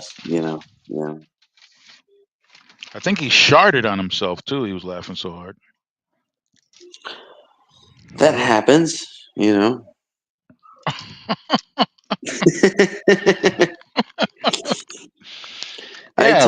Hey. That word, the shark. I don't know if everybody in chat knows what shark means. I don't. I grew up. I know what that means, but the professor. You know what that means, obviously. Let's wait for her to come back, and we'll explain what that is. Are you talking to me? Yeah. I didn't hear what you said. Can you repeat it, please? Yeah, the professor stepped off for a second. Oh, okay. So let's wait for her to come back so we can explain what shard is. Oh, okay. Yeah. Do you think she knows what it means? I don't know, but we don't want her to be left out. No. Not at all. Not that. I'm going to tell you something, Solomon. I love these discussions that you and I have, and really? Miss Helms. This is like the highlight of my. I'm having. All right, my boss was having some hard times, and I was like, "All right, I'll hang out with you after work." And I was over there, and This is one of my best friends. He was a kid that I taught how to flip eggs. He is now currently Really? my boss. He is now Wow. currently my boss. You know? So he really learned how to flip those eggs really good then. Yes. No, he learned Okay. everything. His brother is a chef in New York. His stepbrother, his oldest stepbrother, is a chef in New York. He went to go work with them, and apparently, he just told me tonight, which I don't remember saying, but I told him when he was a kid, "You're going to be my boss someday." Well, How's guess that? what? Today's the day. You know. Well, how did you figure that back then? You can read people. You read people. You know people. 15-second You know. Cookie. That cookie hard. You can see if somebody's ambitious. If somebody's gonna do something. Somebody's do something. When he was a kid, and when I say kid, he was 22 years old. I was teaching him how to flip an egg over. You know. Yeah. Cook eggs.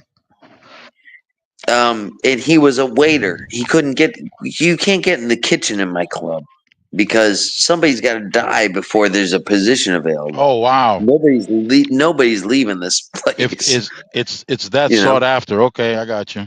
Yeah.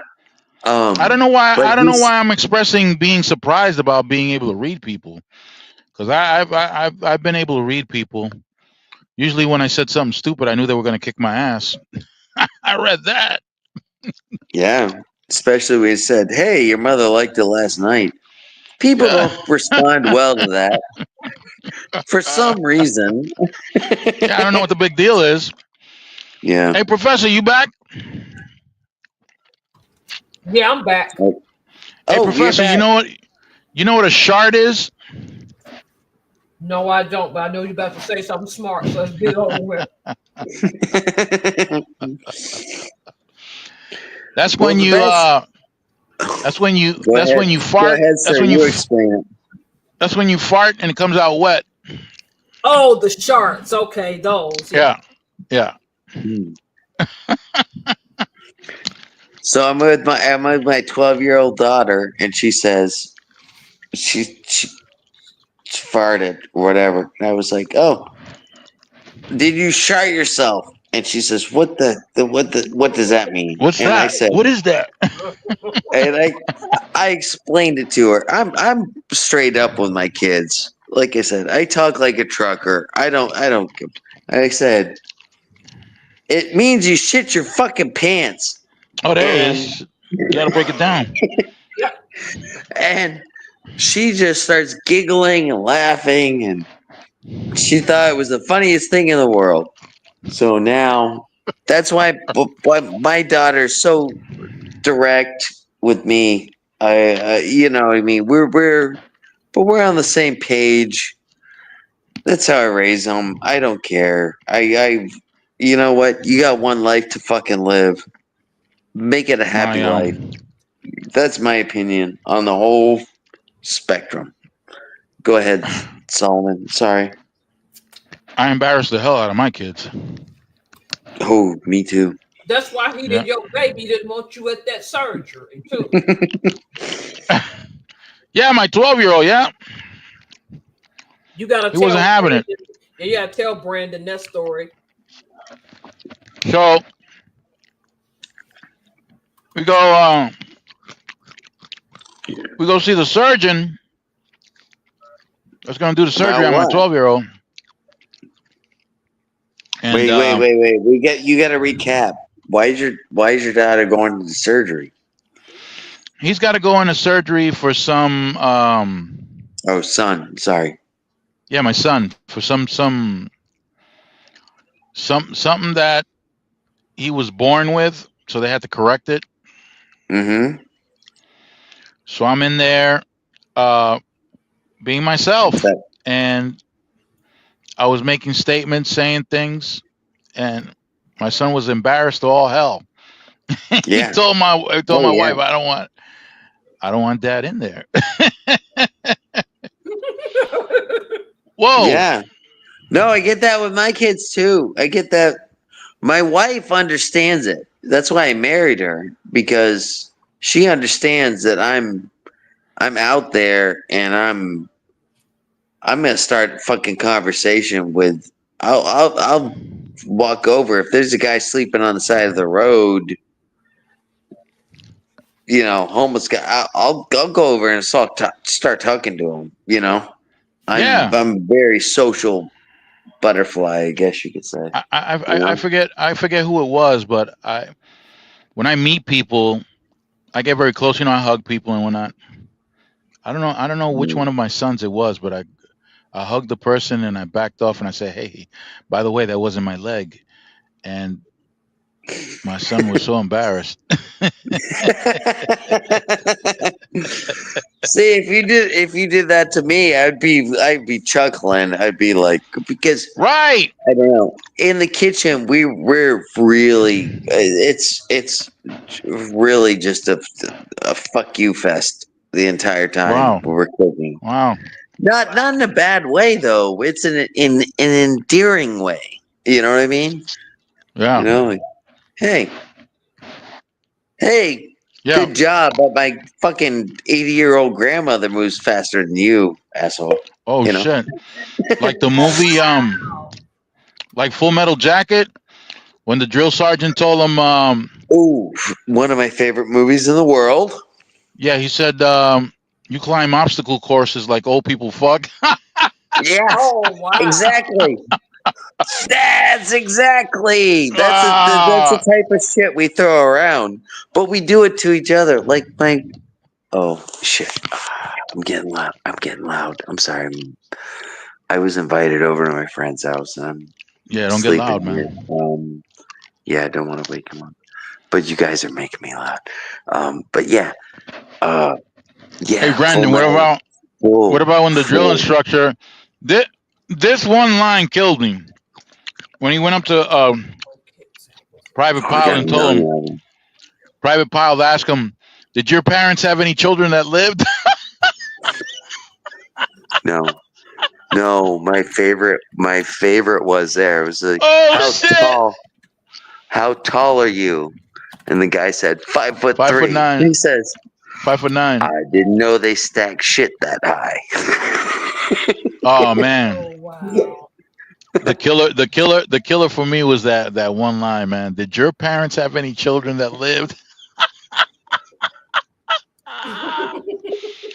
I bet they regret that. You're so ugly. You could be a modern art masterpiece. They did all right. I don't know if you are you aware of the rap group 2 Live Crew.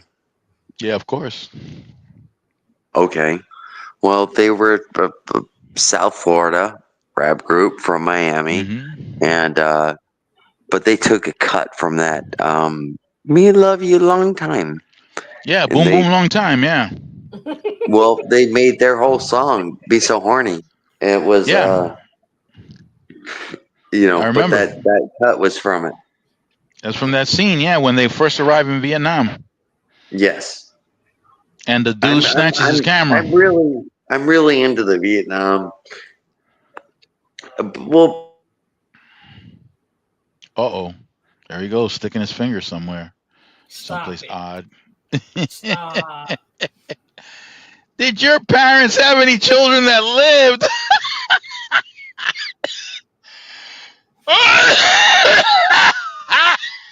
Okay, wow.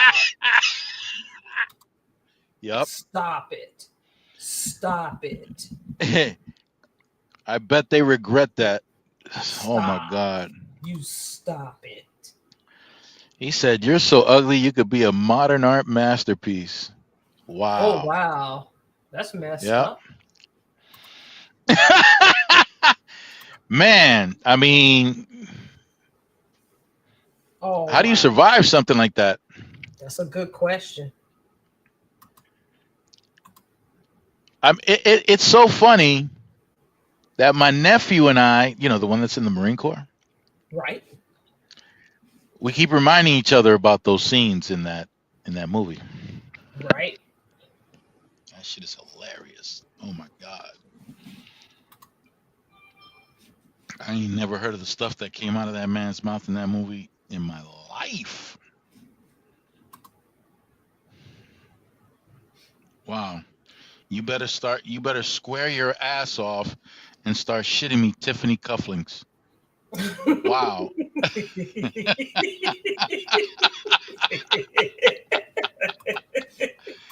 How ridiculous is that? That's ridiculous. The scene with the Colonel. You remember that, Brandon? The scene with the Colonel? Oh yeah, I remember a lot of this stuff. When he saw Am I Private- here? Can you hear me? Oh yeah, loud and Yes. clear. Okay, good. When that Colonel showed up, I don't know he what the saw- fuck happened. It just stopped working. Yeah, I don't. Yeah, that sounds kind of weird. So the colonel snaps and he goes, Marine, what's that you got on your body armor? Sir, it's a peace symbol, sir. And what's that you got written on your helmet? Sir, born to kill, sir. You write born to kill on your helmet and you wear a peace button. What's that supposed to be? Some kind of sick joke? Yeah. Sir, no, sir. Well, what's it supposed to mean? That was. I'm not sure. You don't know very much, do you? And no, what was the killer? biggest... The killer was when he told Private Joker is son, you better I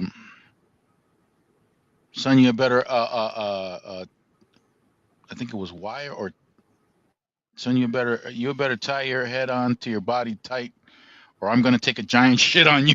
What the heck? I'm gonna rip your head off and shit down your neck. Right. I believe that was the expression. Or I'll rip off your. No, I think that was the sergeant that said that. Mm.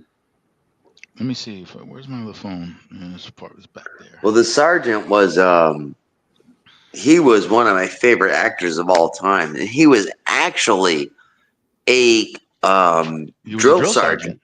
Yeah. And he was hired to do the movie as a consultant. As a consultant, exactly. Yeah. And they were like, "Well, why don't you just do it?" You know. And that's how he made his claim to fame. You know, he was a great man. You know, doing all this stuff.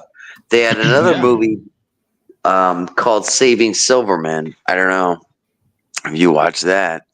I didn't see that. But he played a guy that went into prison for getting pissed off and throwing it was the same character, basically, you know. There's one prison movie that I think a lot of people should watch it. And which one's that? What's his name was in it? Is it Shawshank? Oh, Shawshank was an amazing movie. Definite. That was an amazing movie, but that's not the one I'm thinking about. Watch that. I'm thinking about. I never watched that one. I won't let myself. Oh, it's amazing. Mrs. Helms, watch that movie. That is an amazing movie. Great I think it's from a true story, if I'm not mistaken. I don't know about that. It's and believe it or not, it was written by Stephen King. Was it? Yes, it was written by Stephen King. No, and that's outside of its kind of a little structure. A different incident. Yeah, but it is outside of what he typically writes about. Yes. And he did a great job. But it was in a prison in northern Maine. That's where it takes place at. Oh. Yeah. Well, no, the movie I'm thinking about is with Tom Selleck. I gotta think. Because Tom Selleck. I don't know names, but I know movies, man. I'm a movie buff. Go ahead. It's with Tom Selleck, but the lesson learned there is because Selleck in the movie was trying to act like a pacifist inside this environment, and then he had no choice. He had to put all that pacifist stuff aside, and he had to take somebody. I'm not aware of that movie at all. I don't know. Yeah. If you go on IMDb and type up Tom Selleck, The movie will pop Well, up. you can pull it up on the screen right now, can't you? Nah, because I'm using my phone. I'm not using. You're not your laptop. Okay. No. I was having All right. problems with the signal on my laptop, so I had to come and Okay. use Fair the enough. phone. Unless there's a way, and I don't know what that way is. But nah, I tried. Yeah. Don't try to figure it out tonight. Let's just enjoy our conversation because Okay. Yeah. shit. I don't have it. Yeah, If no. you work on trying to get something done, then fuck, if we're gonna lose the conversation, then you know what I mean? Wow. Okay.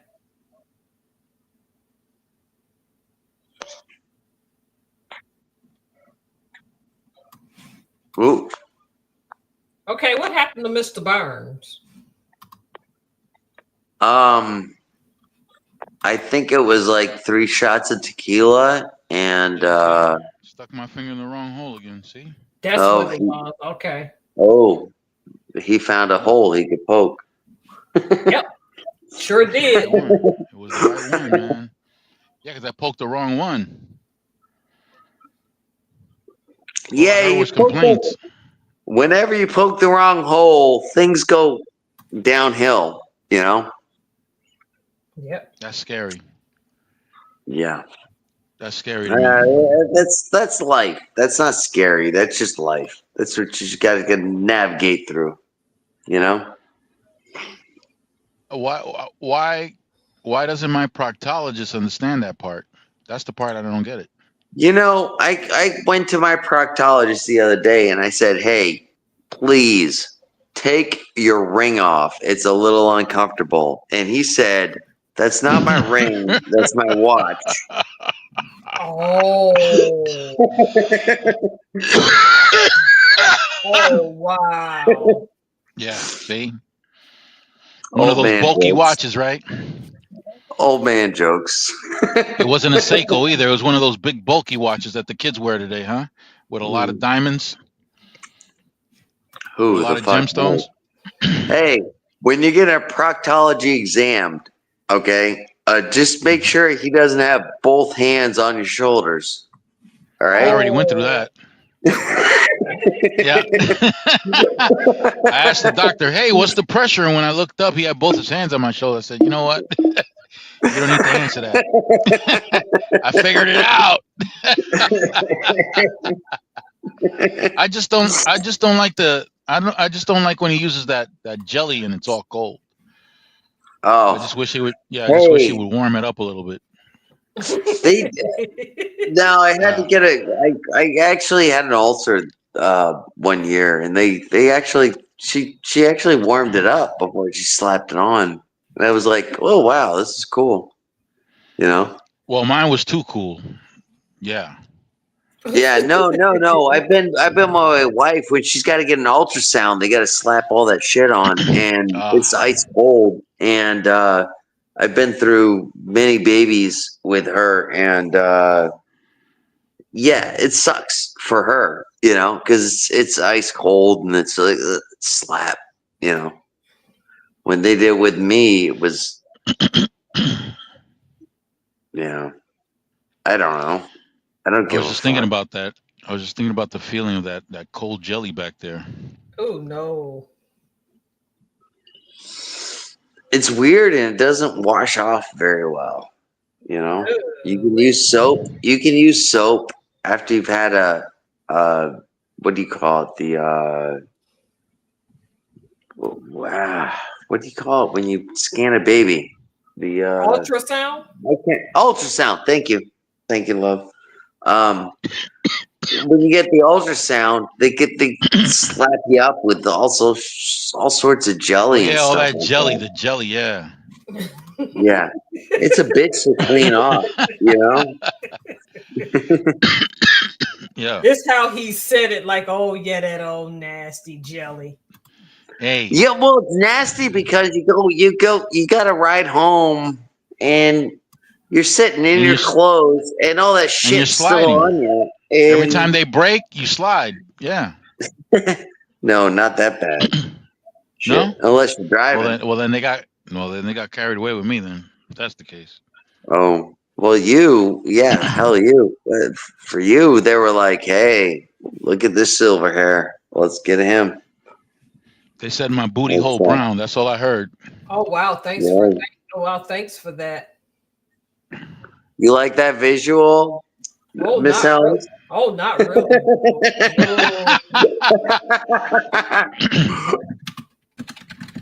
Yeah, they. I don't know.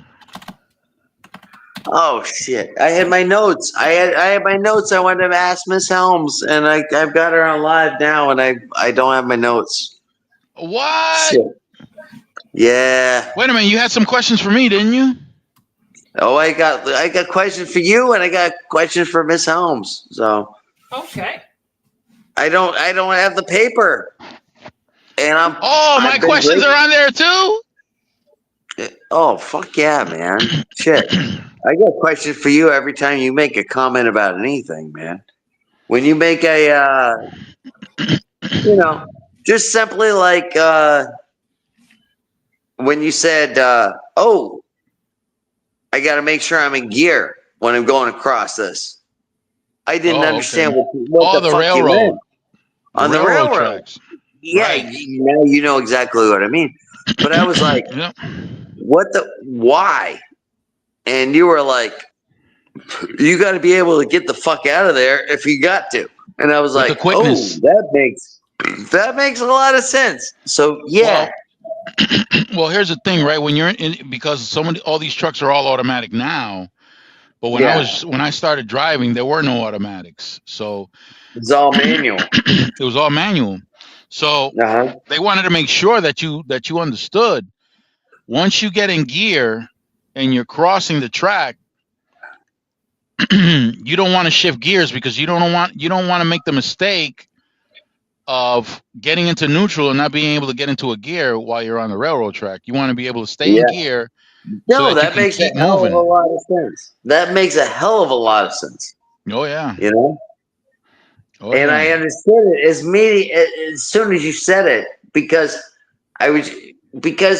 it was before you got on the track on your video that I was watching, and you were just like, I got to make sure I'm in gear. Hang on, guys, or something like that. And I'm like, and I asked a question in your chat, and I was like, why do you have to be in gear?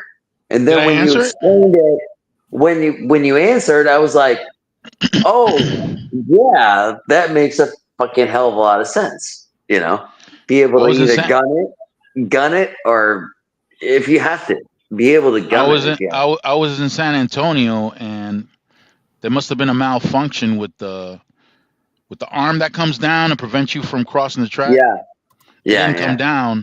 It didn't come down, and the truck was and the train was about maybe 200 feet away. Yeah. And I was crossing the track, and after I'm crossing halfway through the track, half of the truck was already crossing the track, and then the arm comes down. But the train was right there. I could have gotten smashed. Yeah. No, that's what you said. That's what you said in the text. Yeah. I almost got smashed by a Which train. is amazing. It's amazing to me. I mean, believe it or not, you are a trucker, That is probably one of the most dangerous jobs in the if you world. look it up in the Department of Labor, it is. Yeah, it's one of the I believe that. Second is top 8 police officer. Go ahead. No, you believe it or not. I'll tell you. Believe it or not, you combine police officers with firemen, and they only make up a small percentage of how many we get killed every year. Yes. Correct. Because you're on the taxi drivers. I don't know what it is. I know the top 3 are above us are pilots, fishermen, farmers. More farmers get killed than we do. Oh wow! I didn't Yeah. know that. I do. Because Wow.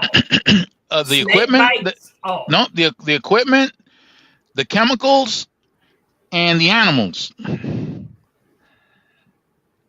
Because you can get kicked by one of those, or you can get attacked by a bull. You can get kicked by a donkey. You can get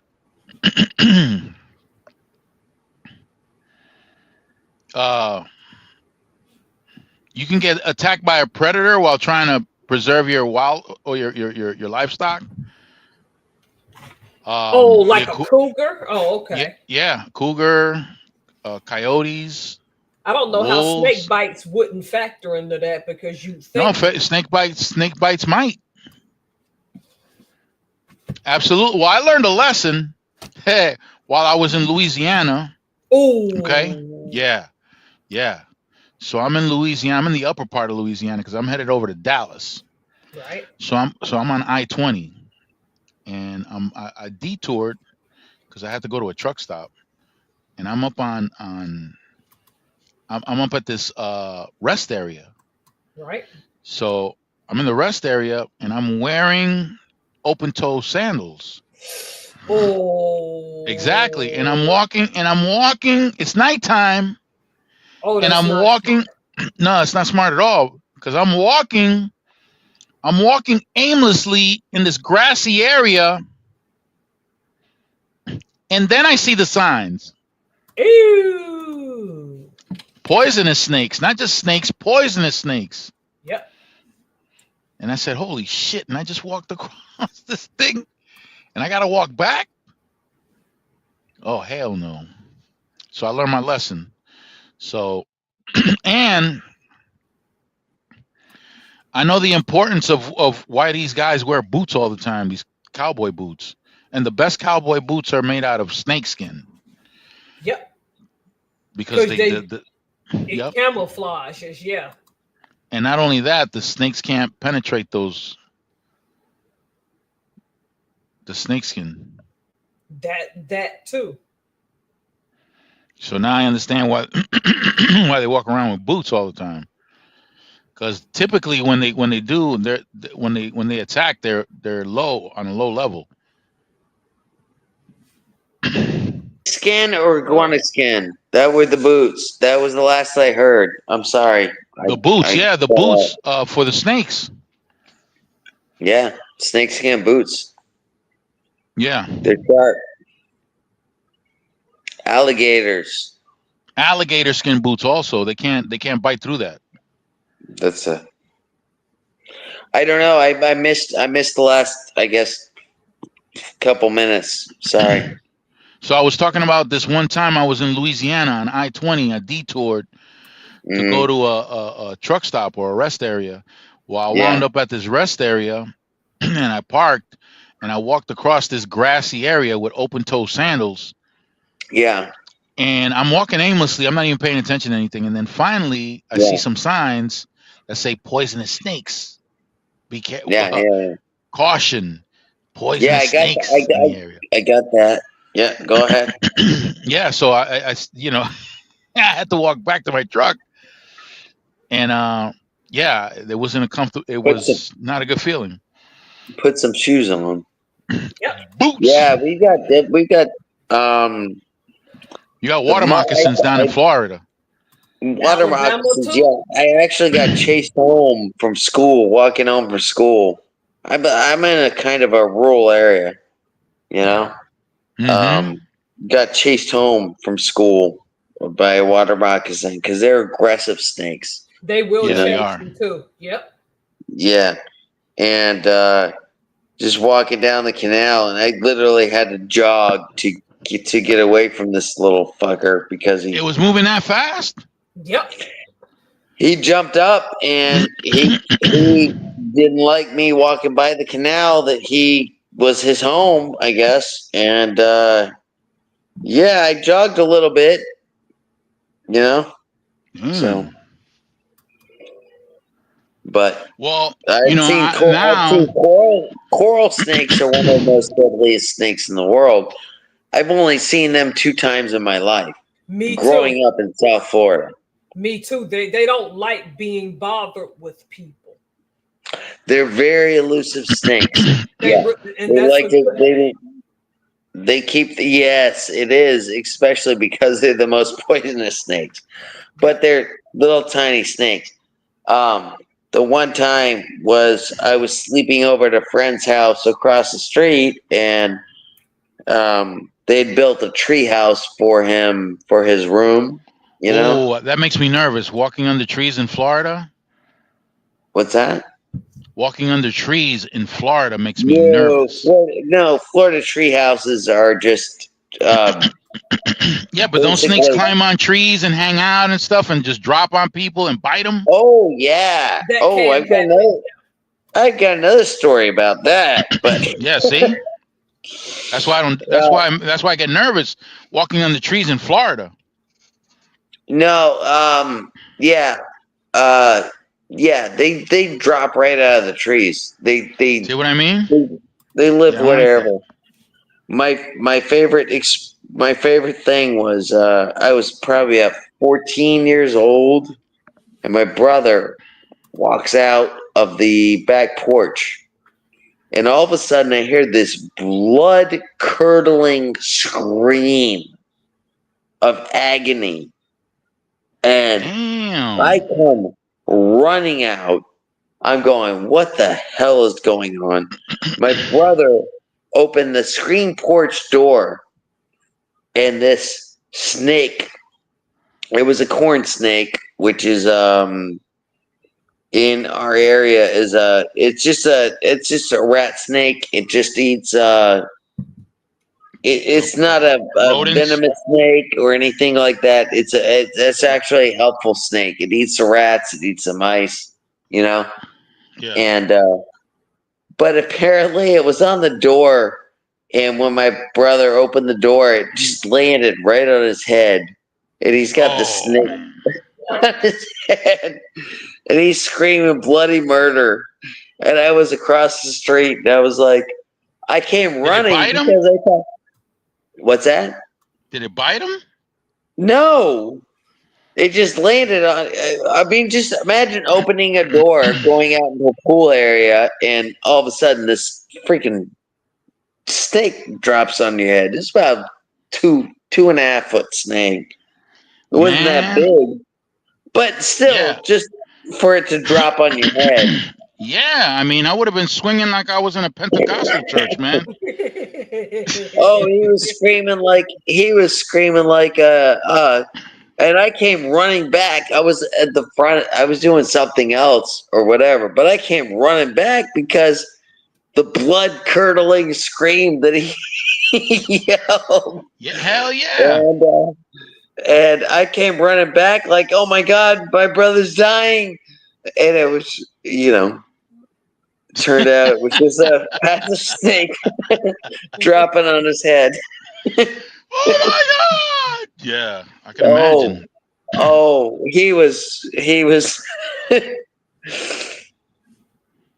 But when you get a snake just randomly just placed on your head, Well, I was driving in Florida on one of those roads east of Sarasota, and wait, east of 76? No, I wasn't. I don't remember what road I was on. It was we got two state roads. It was a state road. It wasn't a highway. Up the center, and we got 95 up north. No. It wasn't. It was a state road. It wasn't a highway. It was rural. It was It was one lane each direction. Yeah. Okay. So I'm driving. Man, this gator must have been about 4 or 5 feet long. Yeah. And that thing was running so fast. Nah. Hey, I sharted. I sharted on myself, okay? That thing. Hey, look, you know what? The funny thing is when it gets hot or when it gets cold, they want to bathe on the asphalt, you know, Yeah. and they get up because the asphalt gets the Warms heat, them up. and then they just lay on it, and that's they're cold blooded. That's how they work, you know. That's how they warm up. Yeah. Yeah. What scared me the most was how fast that thing was running. I mean, Ooh, if it's a hot day, those motherfuckers can move. If it's a listen, cold day, they're you know, falling and out. They're the falling crazy out of the thing is trees. that I've seen people walk on the side of the road late night, and I'm thinking to myself, Jesus, one of these gators can pop up and just snatch their asses up, man, while they're walking. And what about these homeless Solomon, people? Where do they sleep? Solomon, I've got a story for you. I'm working in they got the convention center. I'm working construction over there. It's a 3-story building that they're doing. I'm on my lunch break. I'm sitting up and I'm looking down, and they've got like a little pond. Oh God, there's And water. Forget it. yeah, it's water. I can see the alligator because I'm 3 stories up looking down, you know? Yep. Yep. And I see a lady walking her dog like right next to it. And I'm going, oh my God, this is going to end horribly, Yeah. you know? She's walking around with a food source for that sucker. Yes. Little dogs on leashes are a snack, you know? That's Yeah. that damn little thing is a horse divorce, man. Yep, it is. Yeah. Damn. Either way. Well, there have been a couple of incidences that I heard of where these women were walking with their dogs and they tried defending their dogs, and they wound up becoming a big delight in every bite.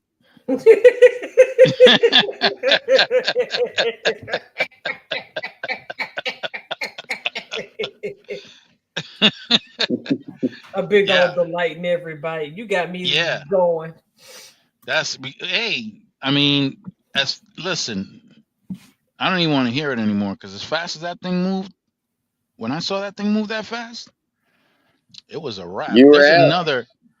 There's another animal that really, really scares me, and that's a bear. Oh yeah, I wouldn't mess with them. My buddy was riding a bike. I guess we have some black bears that drift around up in Connecticut. My buddy was in a park, and this wasn't out in the woods or anything like that. This park is in a major town, major city, and he's riding his bike, and this cub, it was a cub. Ooh. This cub ran up a hill. Like imagine going downhill on neutral. That's how fast this damn cub was running up a hill. Once he saw that and told me about it, yeah, I'm all set. I don't ever want to encounter a bear. And then on top of that, there are 2 animals here in North America that have ridiculous stamina. Wolves and bears. Ridiculous stamina. They do.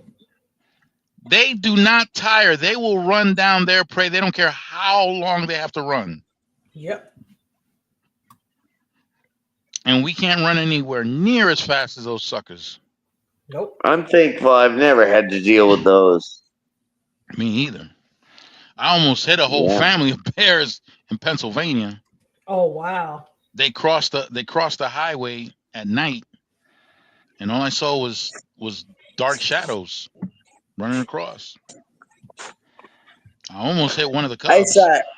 I actually saw a coyote by me, just going up to get beer in the middle of the night, and it was kind of crazy because we don't have coyotes. Well, let me rephrase that. I didn't know we had coyotes until I started driving up to,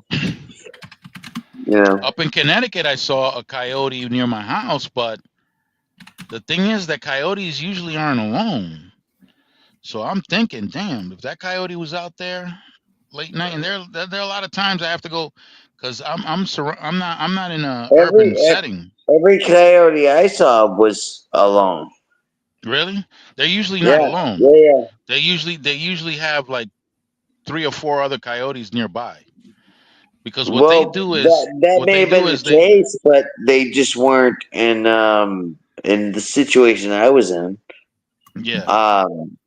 They may have been hiding out somewhere else, but no, that's what they like to do. They like to circle around their victim casually, like they have no interest in them. But while they're circling, they're getting closer and closer, and then they try to steer you toward their group. Who does that? Coyotes. Oh yeah, yep. Coyotes and bears too. Bears will follow you and act like they're just walking. Yep. They're not. They're sizing you up. Well, you guys are up north more. I don't have to deal with the bears. I got to deal with they got black bears. Here. They got black bears in Florida. They do. Oh yeah, they have black bears. We have Florida panthers. Yeah. This is an endangered species. Yeah. That. Oh yeah, I would never want to encounter something like that. Guess what's coming back in Washington State that's particularly dangerous? And you know what? The gray wolf. Oh yeah, the gray wolf. They're starting to come back. They're in Wyoming. Yep. They're in Wyoming, so they could drift right across Montana, Idaho, and right into Washington. And those things are big. Holy smokes. Those things are big. The gray wolves? Oh my goodness. Yep. Those things are big. They're not Solomon. Yeah. Will you be there for Monday? My live Monday. I'm a little nervous about it. I'm gonna be honest with you. I wish I was in Florida. I would hug you. Take those nerves away. Don't as I tell my coworkers, hugs are free. So hugs are free. Yeah. They don't cost nothing. Are you gonna be there on Monday night? Yeah, I'll be there. I appreciate that. I respect you a lot, brother, and I appreciate your opinion. I don't appreciate a lot of opinions that get thrown around, but yours is one that I do. Whoa. Does that make sense? Yeah. Yep. It does. All right. I'm looking for a napkin. I gotta wipe myself after that. Oh. Stop it. Oh my goodness. Stop it. And Miss Helms, are you gonna be there as well? I will try, but that's pretty late for me because I go into work on Tuesday morning early. Oh, well, no. Okay. What time is it's Monday at 7? Yeah, it's gonna be. It's Monday 7.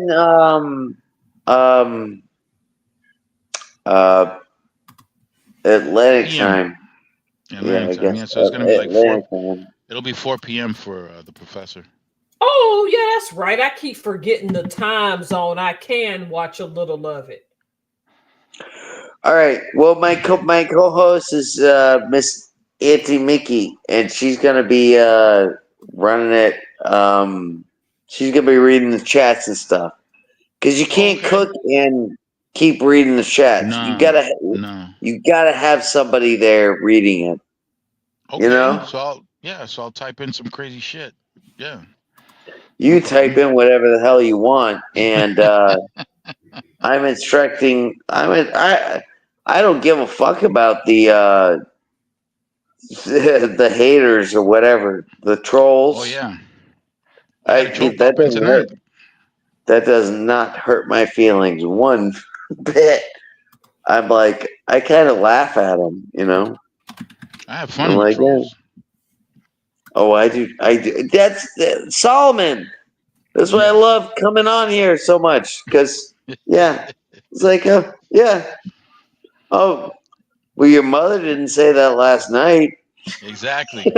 Oh that's wow. my response to a lot Yeah. of stuff, you know.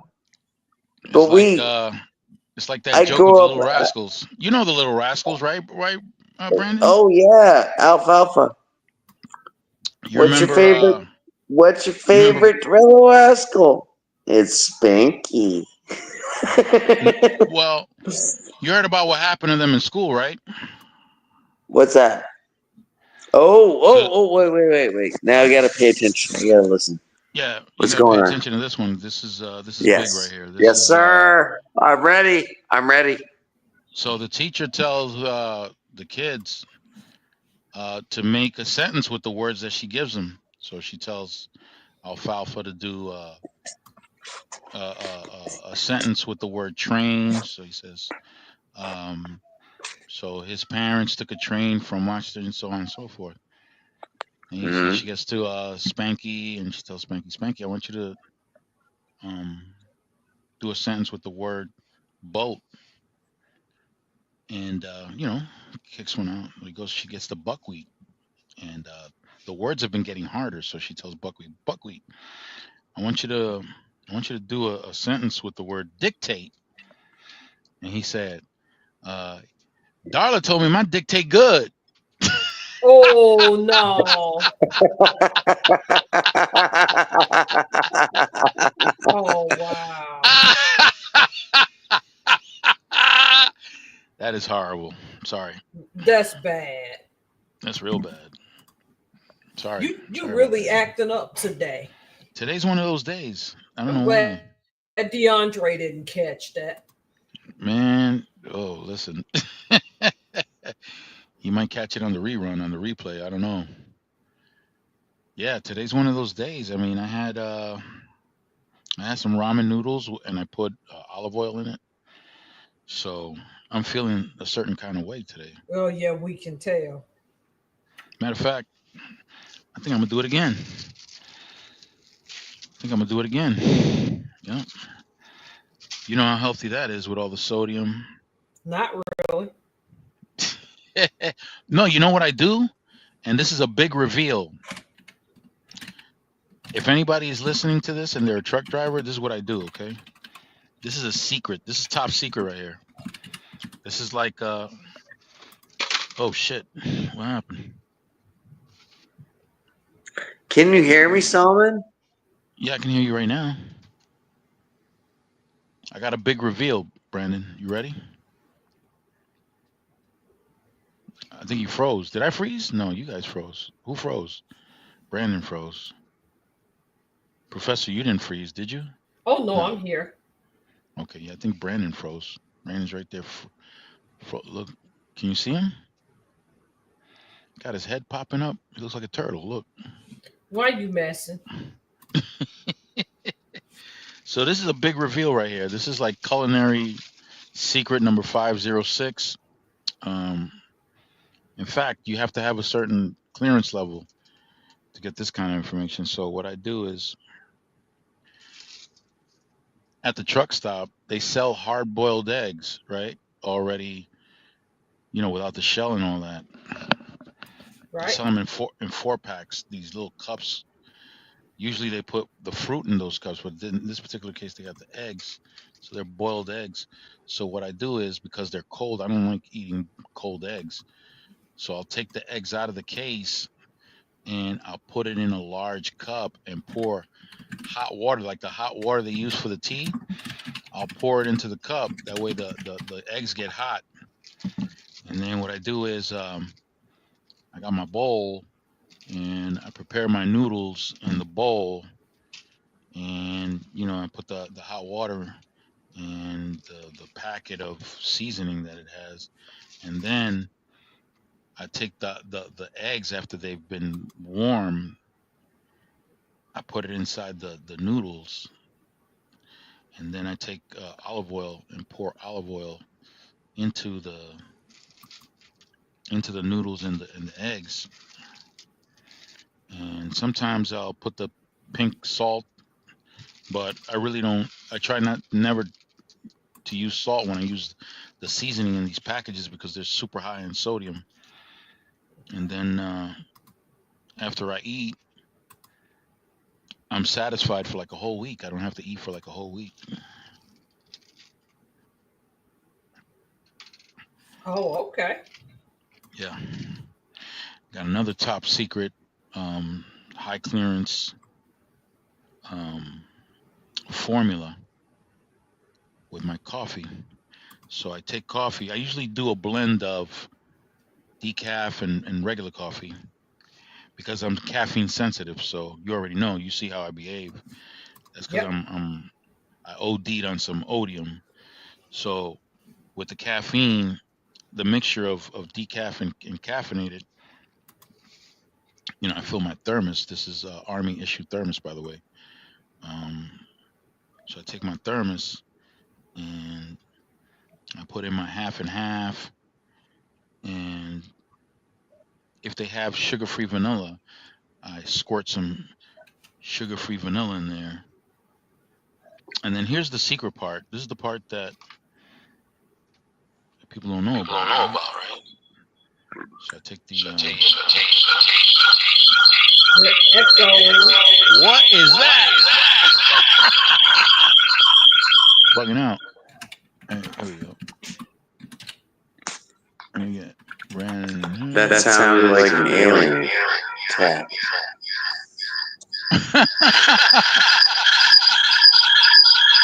Oh, wow. What the fuck is that? That's you. You're on twice. How about now? Better now, right? Yeah, because you were on twice. Oh, wait a minute. It's still doing it. Oh, my God.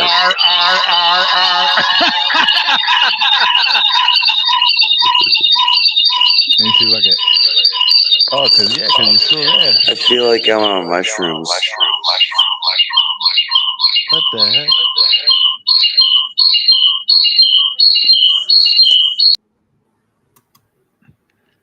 Talk now. Say something now, Brandon. Brandon, say something. Can you hear us? Hello? Yeah, I can hear you, Professor, but what's Brandon doing? Yeah, that was very uncomfortable, Vegan Kings. That was wow. Like, what the heck? Yeah. Let me see. All right. Brandon, say something. Talk to us, Brandon. Brandon, talk to us. What the heck? What is going on?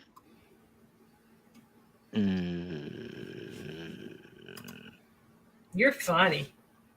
What kind of fruit flavor is going on here? Here we go. All right, I gotta pick the right one. All right, let's see. All right, Brandon, say something. Okay, perfect. Now you're on. There's reverb going on. So yeah, not anymore. I took care of that, but that was kind of funny to me. But the professor wasn't having it. So I don't know if you saw. Did you see my culinary secret? I'm sorry, what? Did you see my culinary secret? No, I did not. What is that? Okay. I'm very intrigued. Yeah, I'm gonna share it with you because that's what you do. So right. So what I do is. Yes, you share your knowledge. You teach.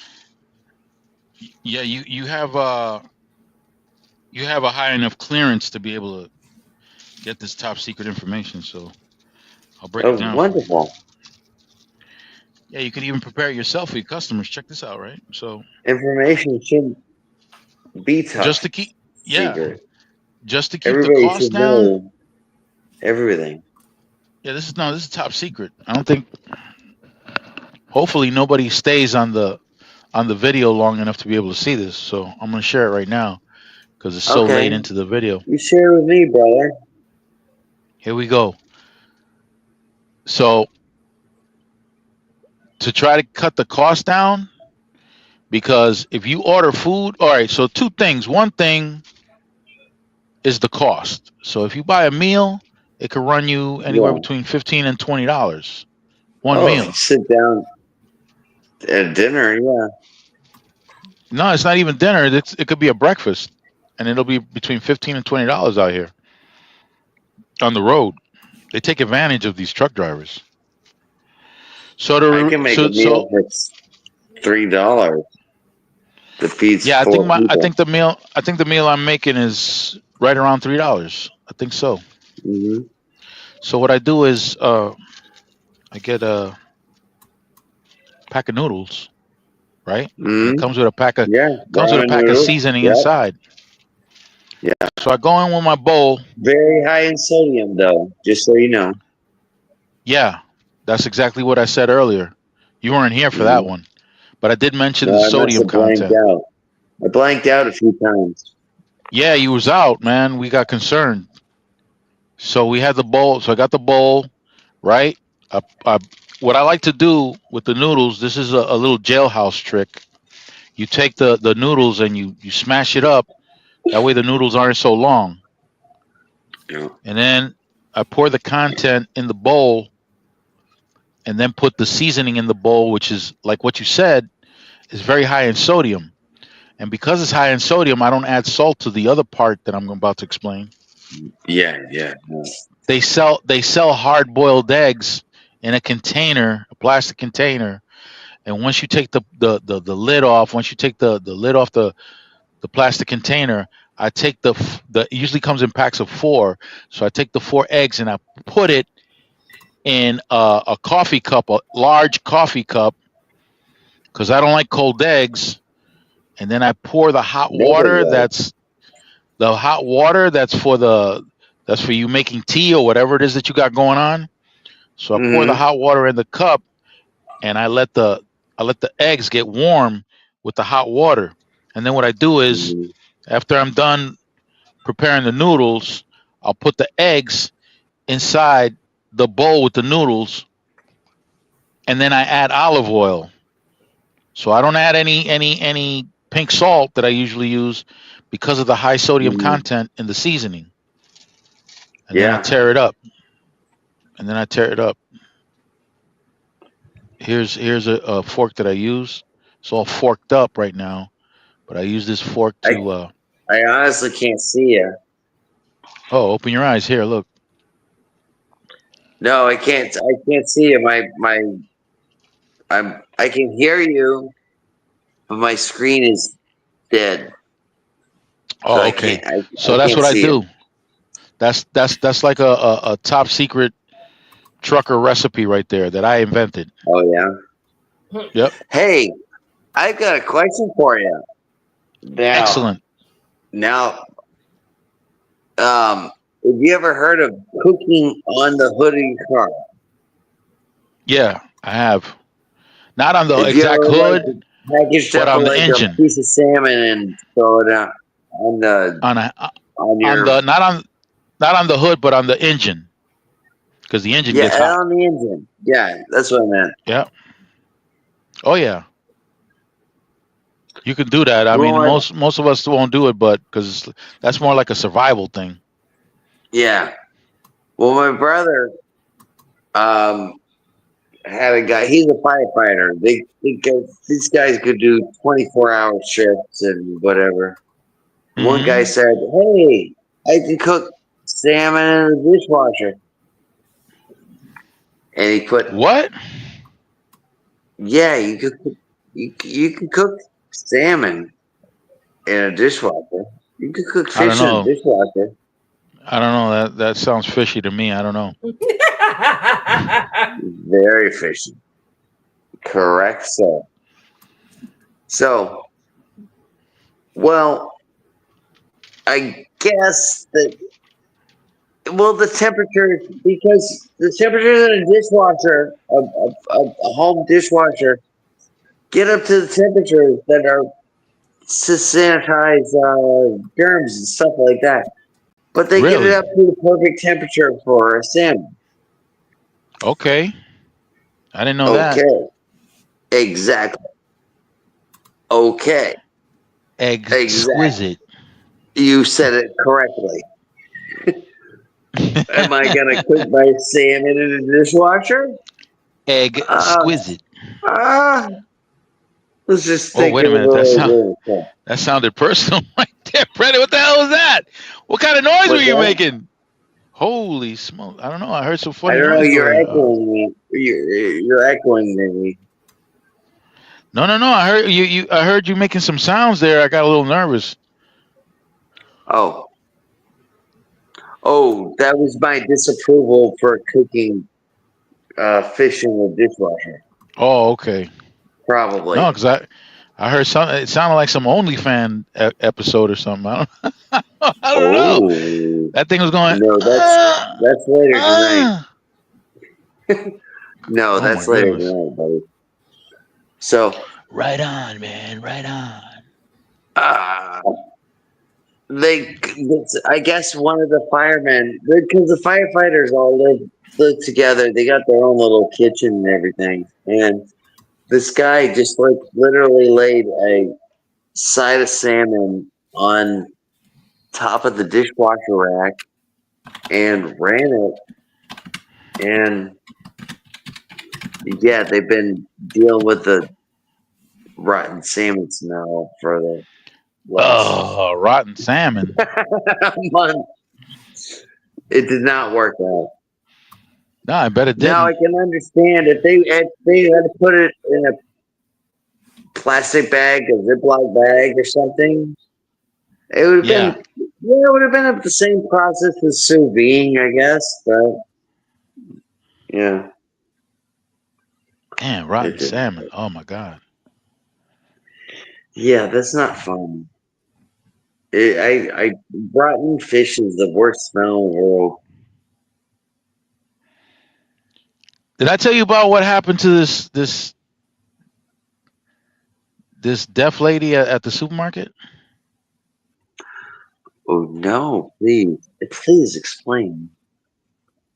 So she came out to the deli counter, and she's telling the guy behind the counter what she needs. So she told the guy, "You man, because they can't. You man, So the guy's like, "Huh? What'd you say? You man, Stop it." He said 2 pounds of bologna. He said, yeah, that's right. So then she ordered what?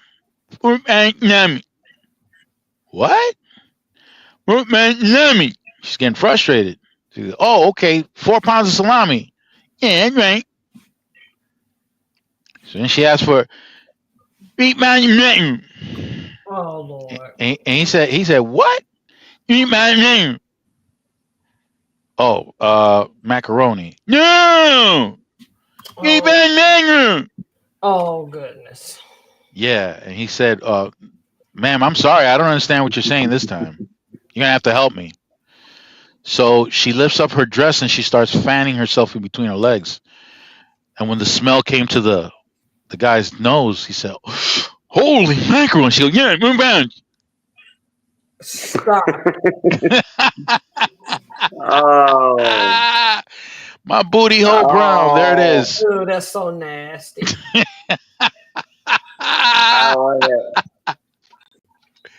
Oh my God, I'm getting crazy over here. Is that odium? It's the odium, y'all.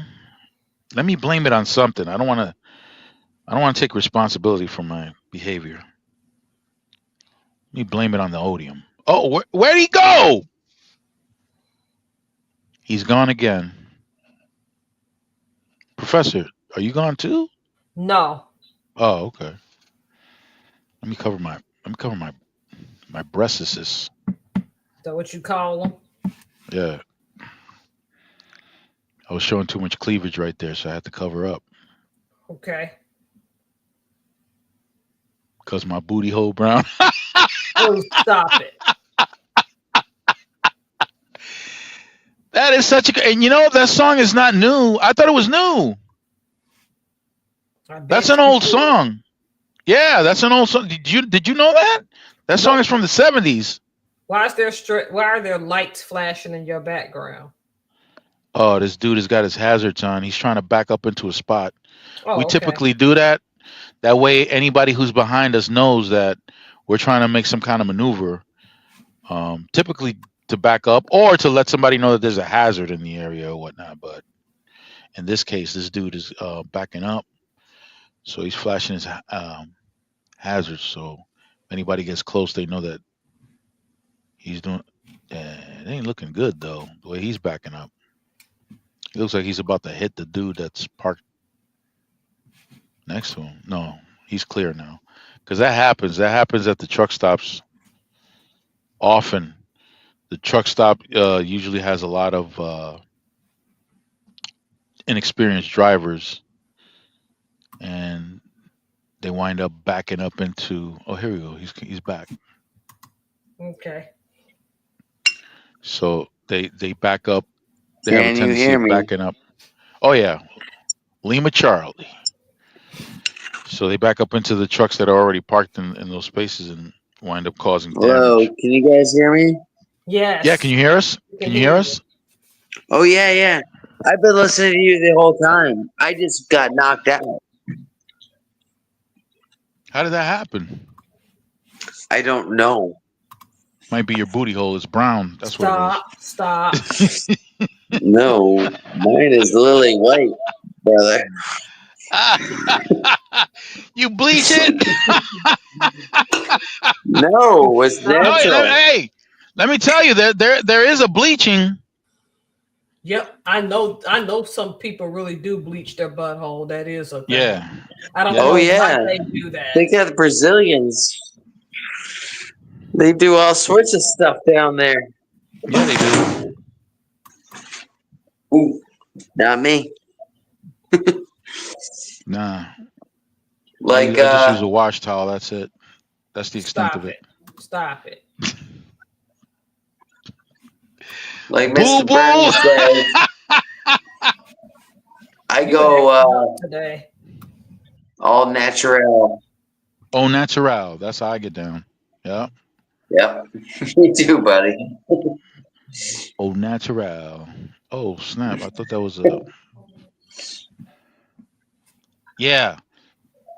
From what it looks like, Memphis, Tennessee is the only city where there are still lot lizards. I don't see lot lizards anywhere. What's a lot There's a lizard? lot better than lizards. That's the live entertainment. That's Like Vegas. the hired cuddlers. Those are the ones you hire to cuddle with you. Okay. Oh, that's a Yeah. that's a different kind of a theme. Yeah. They used to be all over the place, not anymore. I just see them in Memphis, Tennessee. That's it. And Dallas, Texas. I've seen them. But back in the day, they were all over the place, but they look healthy. Now, woo! They look like who did it and ran. Oh wow. They look, yeah, they look terrible.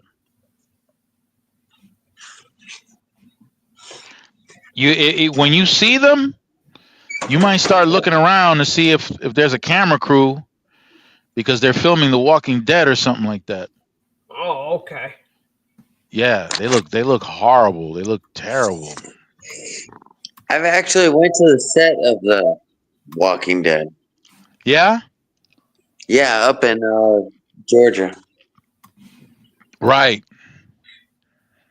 Right, that's where they by the Atlanta area, right?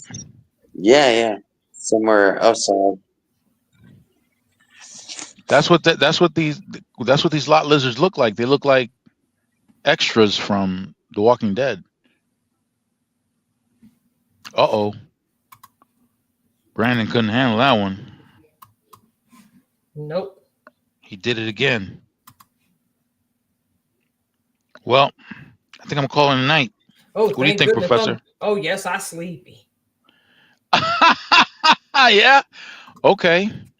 Well, let's all get some sleep. Brandon, if you can hear us, we're gonna call it a night. I haven't forgotten Monday. Yep. So Stay fresh, everybody. Oh, wait a There you minute. go. Here he comes. Great I'm gonna say night. goodnight. Yep. Thank you, Brandon. We're gonna call it a night. And And I really, I'm really nervous about going on Monday, but well, I'm gonna be there. I So hope you're there, and I hopefully, hope Miss Thomas is there too. And I Mhm. would really appreciate that as backup. we'll help relieve you of that nervous feeling. Yeah. Yeah, Definitely. I appreciate I'll be it, there. guys. I'll be equipped with my washcloth, so everything will be Oh good. no. Nobody asked you for I that. don't know what Is a it? backlog is, Nobody asked you for that. No, boo I boo. but thought Miss, I thought somebody asked about that, so I No, just no, put it out no, they there. didn't, boo boo. Nobody asked you that, boo boo. Man, I'm oh confused. All right, no, Charles. So you guys are the best duo because you know oh, the you're professor's good smart. character, and Miss Helms keeps you in check. Yep. Yeah. That- Yep. that's a good combo. Yeah, the professor keeps me in check because if not, I'll be running It's wild like out here in these YouTube it's streets. like the odd couple, Yeah, you the know. odd couple. Yeah, I am an it's oddball. it's good though because you get the you know I love it. That's why I like talking to you guys. You know. You know, I'm gonna tell this last story, and I'm gonna keep it Yo, moving. I, go I, I ahead. do something. I do something with my finger, right? Right? Oh, I'm gonna wait, do. I'm wait, gonna wait. no. Do I need to log out now? Well, I'm gonna do it right now. Um, I don't know if YouTube will appreciate this, but I'll do it right now so you can see. When I was a correction officer, I went Mm-hmm. and did this, and I sat next to two inmates that Jesus, this thing ain't right. I sat next to two inmates that they love to love. Mm-hmm. They were of the spicy type that love to love. So I drew this on my finger. See what? I drew this on my finger, and I sat next to one of them. They were sitting together, and the inmates were walking around. We were doing rec outside. Yeah. So I drew this on my finger. Right now, at first glance, it looks kind of crazy, right? At first You ain't glance. right for that. You are not right for that. Good night. I'm out. Good night. Stay fresh and act right. So Brandon. So I Yeah. sat down. I drew that. I had that on my pants, right? And I'm holding it the same way I held it on the camera. Yeah. And the two guys were sitting there, and one of them looked, and I'm trying to gesture so he would look down, but he wasn't looking down. And I kept gesturing. I said, "Yo, look." So when he looked down, he went, "Oh my God!" So he looked. He giggled. He giggled, but he talked to his friend, Okay. and he told his But there were friend, two different "Yes, reactions you can have from that. yeah." And he told his You can friend, either and have him and he punch you said, in the face or "No." He told his friend. He said he went, "Ooh." He told his friend, "Look, he's got it out." And his friend, looked. He had to look because he was in the middle, so he had to look over. He goes, "Oh my God! Ooh, no. ooh, child!" They said something else beside that, but I'm not going to say it right now. But yeah, it was hilarious. Were But thank you you guys. how much time All now right. if you don't Huh? mind me asking, how much time did you serve? 10 years. 10. Yeah. That's a chunk of your life, man. Yeah, it is. How old were you? I went in at Let me see. It was I think I was 32. 32. Yeah. So from 32 to 42. 10 fucking years out of your life, man. Yeah. It was a good time. Yeah. Well, all right. I'm going to clock out. Sure? I got to go to the little girl's room. Okay. Hey, Professor, thanks. Thank you. Y'all have a good night. Mrs. Helms, always a pleasure. Stay fresh, Professor. You as well. See y'all later. Always a pleasure, Mrs. Helms. Oh, vegan, you was a cop? Yeah, see, you understand. So, hey, guys, I'm going to call it a night. Vegan was also a cab driver. Yeah, me too. I did the cab. I did the Yeah, we talked about that earlier. All right, you can call it. Love you, bro. Miss Queen, you're back now after all this? I'm calling it a night, Queen. You missed it. You missed some really good stories. Well, you'll see it on the... Just go to... Solomon, Yeah. I want to give you something. I apologize for... I got caught up. I only got to get to second half. Oh, that's right. Sunkissed has to go to work. I forgot all about that. My apologies, Queen. But you can see the rest of it. It was interesting. I think so. You know, we talked about... I think it was a fun talk. Yeah, I think the most important part of tonight was revealing that my booty hole's brown. I think that's one of the more important. I thought you said it was amber. Huh? No. I thought you said it was after. amber. No, that was after the proctologist. But before that? Oh, okay. Yeah.